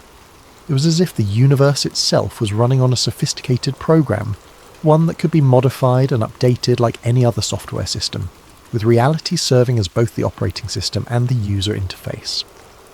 The code was written in a language that combined elements from every programming paradigm I had ever encountered, with additional constructs that seemed to operate according to principles I couldn't fully comprehend. Variables represented abstract concepts like historical momentum, causal density, and narrative coherence. Functions manipulated not just data, but the fundamental relationships between events, people, and outcomes. Within this code, I found references to error correction protocols and stability maintenance subroutines, that operated continuously in the background of reality, monitoring for conditions that could lead to timeline instability. There were variables for historical consistency, causal coherence, and something called observer compliance, the system's ability to ensure that conscious beings accepted the reality they were experiencing as authentic and natural. Most chilling of all, I found a directory labelled Deprecated Entities, a vast database of people, places and events that had been removed from the active timeline. The database was searchable, and I spent weeks combing through it, finding friends, family members, even entire historical events that had been edited out of existence. Each entry contained not just the basic information about what had been removed, but detailed analysis of the causal chains that had made removal necessary. I found records of my childhood friend Marcus, who had died in a car accident when we were 15. According to the database, Marcus hadn't been removed because of his death, but because he would have survived the accident and gone on to become a brilliant engineer who developed a revolutionary new battery technology. The problem was that his invention would have been misused by a terrorist organisation to create portable nuclear devices, leading to attacks that would have killed millions. Rather than prevent the specific misuse, the system had chosen to prevent Marcus from existing at all, along with his potential contributions to both beneficial and harmful technologies. My high school girlfriend Sarah was listed as deprecated because she would have become an investigative journalist who exposed government corruption related to environmental cover-ups. Her reporting would have triggered a political crisis that led to the collapse of several democratic governments and their replacement by authoritarian regimes. The cost of saving the environment through her work would have been the loss of human freedom across multiple continents. Even more disturbing were the entries for people I had never known existed. Family members who had been edited out of my bloodline before I was born, potential siblings who had been prevented from being conceived, grandparents whose life stories had been altered to prevent them from passing on genetic predispositions or psychological traits that would have made their descendants less stable or happy. The database contained millions of such entries, each representing a person whose existence had been deemed too costly to the overall stability of the timeline. But it also contained entries for positive elements that had been enhanced or created. People who had been made more attractive, more intelligent, more emotionally stable than they would have been naturally. Historical figures whose accomplishments had been amplified through subtle changes to their circumstances and capabilities. But my greatest mistake was assuming that my access to these files was accidental. As I dug deeper into the code, I began to notice references to something called the Observer Protocol. This appeared to be a special subroutine designed to handle individuals who became aware of the system's existence, people who developed the ability to perceive the artificial nature of their reality, despite the programming designed to prevent such awareness. The protocol was elegant in its simplicity and terrifying in its implications. Instead of immediately deleting aware individuals from the timeline, which could create obvious gaps that might make other observers suspicious, the system would gradually edit their credibility, their relationships, and finally their existence itself over an extended period. The process was designed to look natural. The affected individual would appear to descend into paranoid delusion, gradually alienating friends and family with increasingly bizarre theories about reality manipulation. Their evidence would be systematically discredited or destroyed. Their support networks would be eroded through subtle manipulation of social dynamics, and their mental health would be undermined through targeted psychological pressure. Eventually, they would become so isolated and discredited that their complete disappearance would seem like a logical conclusion to their mental deterioration. Friends and family would remember them as troubled individuals who had lost touch with reality, making their absence feel like a relief rather than a tragedy. The few people who might have supported their theories would be dealt with through similar but less intensive applications of the protocol. I realised with growing horror that I had been following this script perfectly for the past 16 years. My obsession with the reset, my alienation from friends and family, my increasingly desperate attempts to document evidence that kept disappearing, it was all part of the Observer Protocol's execution. Every move I had made, every discovery I had celebrated, every moment of apparent progress in my investigation had been anticipated and accounted for in the system's response algorithms. but knowing about the protocol didn't free me from it. If anything, awareness of the process seemed to accelerate its implementation. The reality edits became more frequent and more dramatic. People who had known me for decades began to deny that we'd ever met, not just forgetting our conversations about the reset, but forgetting me entirely. Photographs of me started disappearing from family albums, leaving empty spaces where I should have been. Even official records, my birth certificate, school transcripts, tax returns, employment history, began showing inconsistencies that gradually erased my legal existence. Social security numbers that returned no matches in government databases. Bank accounts that were frozen not for any legal reason, but because the institutions had no record of my identity. Credit reports that showed financial activity for someone who apparently didn't exist. I tried to fight back by creating multiple backups of my research, storing files across dozens of different servers and platforms, using encryption techniques that should have been unbreakable. But the system was faster and more thorough than I could ever be. Data would corrupt itself the moment I tried to access it, displaying only random characters or error messages. Email accounts would be mysteriously closed for terms of service violations that were never specified. Even handwritten notes would fade as if the ink itself was defective, leaving only blank pages where crucial information had been recorded. More sophisticated attempts to preserve evidence failed in ways that seemed to mock my efforts.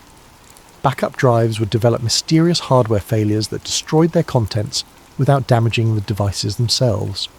Cloud storage services would report that my files had never been uploaded, despite confirmation emails proving that they had been successfully stored.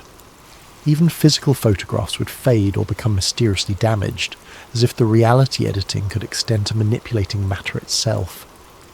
In desperation, I began leaving digital breadcrumbs in online forums, encrypted messages hidden in image files, and coded warnings embedded in seemingly innocent comments on social media. But even these were being systematically hunted down and eliminated by algorithms that seemed capable of detecting subversive content, regardless of how cleverly it was disguised. The system's response became increasingly aggressive as my activities escalated. Not only were my own efforts being countered, but anyone who showed interest in my theories began experiencing similar effects. Forum posts asking questions about Y2K anomalies would be deleted by moderators who claimed they violated community guidelines. Users who tried to download my encrypted files would find that their internet connections mysteriously failed during the transfer. Even casual conversations about strange memories from around the year 2000 would be interrupted by distractions or forgotten entirely. I realised that the Observer Protocol was not just targeting me, but was creating a quarantine zone around anyone who came into contact with reality-threatening information. The system was protecting itself by ensuring that dangerous knowledge could not spread beyond the original infected individual. But the most disturbing revelation came when I found my own entry in the deprecated entities database. According to the file, I had been scheduled for removal from the timeline years earlier, but my deletion had been postponed indefinitely due to my classification as a useful aberration. The system was keeping me alive not because it couldn't eliminate me, but because my investigation was serving some purpose in its larger operational framework. I had become a controlled opposition, a safety valve that allowed the system to monitor and contain potential threats to its stability. My research was being permitted to continue because it helped the architects identify weaknesses in their reality editing algorithms. Every method I discovered for detecting anomalies was being studied and countered, making their future interventions more seamless and undetectable. My entire investigation, my years of searching for truth, my desperate attempts to warn others about the nature of our reality, it had all been part of an elaborate debugging process. I was an unwitting beta tester for reality manipulation technology, helping to refine the very system I was trying to expose. The system was closing in, and I was running out of time.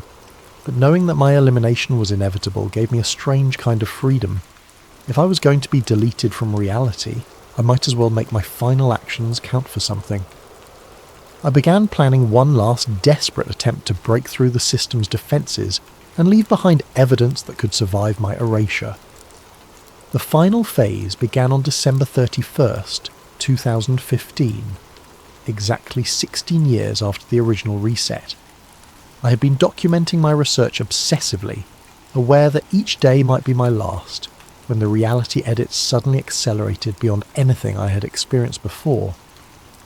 The system had apparently decided that my usefulness as a debugging tool had been exhausted, and it was time to implement the final stage of the Observer Protocol.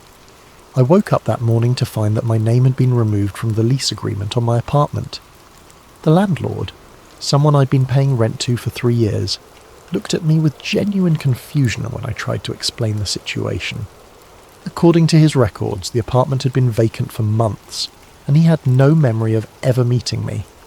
When I showed him bank statements proving my rent payments, he stared at them as if they were forgeries, unable to reconcile the financial records with his complete lack of memory regarding our landlord-tenant relationship. My bank accounts were frozen, not for any legal reason that the institutions could explain, but because the banks had no record of my existence. My social security number returned no matches in government databases. Credit reporting agencies had no files associated with my identity. Even utility companies claimed that my address had never had service in my name, despite years of bills and payment confirmations that I could produce as evidence. The erasure was happening in real time, with records being modified even as I tried to access them. I would log into an account, confirm that my information was present and correct, then refresh the page to find that all references to my identity had vanished. Customer service representatives would start conversations acknowledging my account, then become confused mid-sentence as the data disappeared from their screens while we were talking. But the most devastating change was with my family. When I went to my mother's house, desperately seeking some anchor to reality, she answered the door as if I were a stranger. Not the careful politeness of someone who had forgotten an acquaintance, but the genuine bewilderment of someone confronted by a complete stranger who claimed intimate knowledge of their life. Her face showed no recognition, no spark of familiarity, no indication that she had ever seen me before in her life. "I'm sorry," she said, her voice filled with concern for my apparent mental state, "but I think you have me confused with someone else. I never had any children." I showed her photographs of us together, pointed to family mementos that I'd given her over the years, recounted shared memories from my childhood with perfect accuracy. But she looked at the photos and saw empty spaces where I should have been, as if the images had been edited to remove my presence while leaving subtle shadows and positioning that proved someone had been there. The gifts I had given her had different origin stories, presents from friends whose names she couldn't quite remember, items she had bought herself during shopping trips that she recalled with unusual vagueness. When I described specific events from our shared history, family vacations, birthday celebrations, conversations we'd had just weeks earlier, she listened with the patient concern of someone dealing with a delusional stranger. The events I described had happened, but in her memory, they had involved other people or had occurred differently. Family gatherings had taken place without me. Holidays had been celebrated in my absence. Important family milestones had been reached without my participation. The reality editing had reached the point where my existence was being retroactively removed from the timeline. I wasn't just being forgotten. I was being systematically deleted from history itself, with the changes propagating backward through time to create a consistent narrative in which I had never been born. In panic, I tried to contact others who might remember me. Friends from school, former co-workers, even casual acquaintances from online communities. But I found that my phone no longer worked. Not broken or damaged, simply unable to connect to any network, as if my device was no longer authorized to exist on the communication grid. The phone would show full signal strength, but would fail to complete any calls, with error messages claiming that the numbers I was trying to reach did not exist. Internet access became equally problematic. My computer could connect to networks, but websites would fail to load properly, displaying broken layouts and missing content, as if my presence was corrupting the data transfer. Social media platforms would refuse to load my profiles, or would display error messages claiming that my accounts had been suspended for terms of service violations that were never specified. I rushed back to my apartment, hoping to salvage what remained of my research, but found that the building's security system no longer recognised my keycards or even my biometric data. The electronic locks that had opened for me thousands of times now acted as if I was a complete stranger, attempting unauthorised entry. The guards didn't throw me out. They simply couldn't see me, their eyes sliding past me as if I were invisible, unable to focus on my presence even when I stood directly in front of them. This was the most disturbing aspect of the erasure process. I wasn't just being removed from records and memories, I was being edited out of other people's perception. I was becoming a ghost, visible only to myself, unable to interact with a world that was forgetting I had ever existed. The few people who could still see me treated me as if I was a hallucination or a figment of their imagination. A homeless man I tried to talk to looked through me as if I wasn't there, then suddenly jerked his head around as if he had heard a voice but couldn't locate its source. A child playing in a park briefly made eye contact with me, then ran to her mother claiming that she had seen the invisible man, only to be told that she was letting her imagination run wild. Even security cameras seemed unable to record my presence. I could see myself in mirrors and reflective surfaces, but surveillance footage would show empty spaces where I should have been, creating the impossible impression that I was a vampire or some other supernatural entity that couldn't be captured on film. In desperation, I broke into an internet cafe, using an old-fashioned computer that might not be connected to the systems that were hunting me. The machine was ancient by 2015 standards, running software that predated many of the modern network protocols that seemed to be blocking my access. I had perhaps minutes before the reality edits caught up with this location, before my presence here was also erased from possibility. My hands shook as I typed what I knew would be my final message, my last chance to warn someone about what was happening. But even as I typed, I could feel my thoughts becoming fuzzy, my memories becoming uncertain. The system wasn't just erasing my existence, it was editing my consciousness itself, making me forget who I had been and what I had discovered. The words on the screen began to blur, not physically but conceptually, as if their meaning was becoming uncertain. I could see the letters, but their significance was slipping away from me like water through my fingers. The knowledge I'd spent 16 years accumulating was being systematically deleted from my mind, leaving only confusion and growing amnesia. I fought to maintain focus, to hold on to the core message long enough to complete it. The world had ended in 1999. Everything since then had been a backup simulation. The system was watching, always watching, and when it detected threats to its stability, it would implement the Observer Protocol. People who remembered too much would be gradually erased, first from records, then from memory, finally from existence itself. But even as I typed these warnings, I could feel them becoming meaningless. The concepts that had driven my investigation for 16 years were dissolving, leaving only the vague impression that something was wrong with the world, something that I could no longer articulate or even fully remember. The screen flickered. My vision became uncertain. I could no longer remember why I was sitting at this computer or what I had been trying to type. The words on the screen looked like random characters, devoid of meaning or context. Somewhere in the distance I heard the sound of fireworks, or maybe it was just memory, the echo of a celebration from a lifetime ago, when the world had ended and been replaced with something better, safer, more stable. But somewhere in the deepest part of my fading consciousness, I held on to one last thought. If someone reads this, if these words somehow survive the erasure, then maybe the truth can still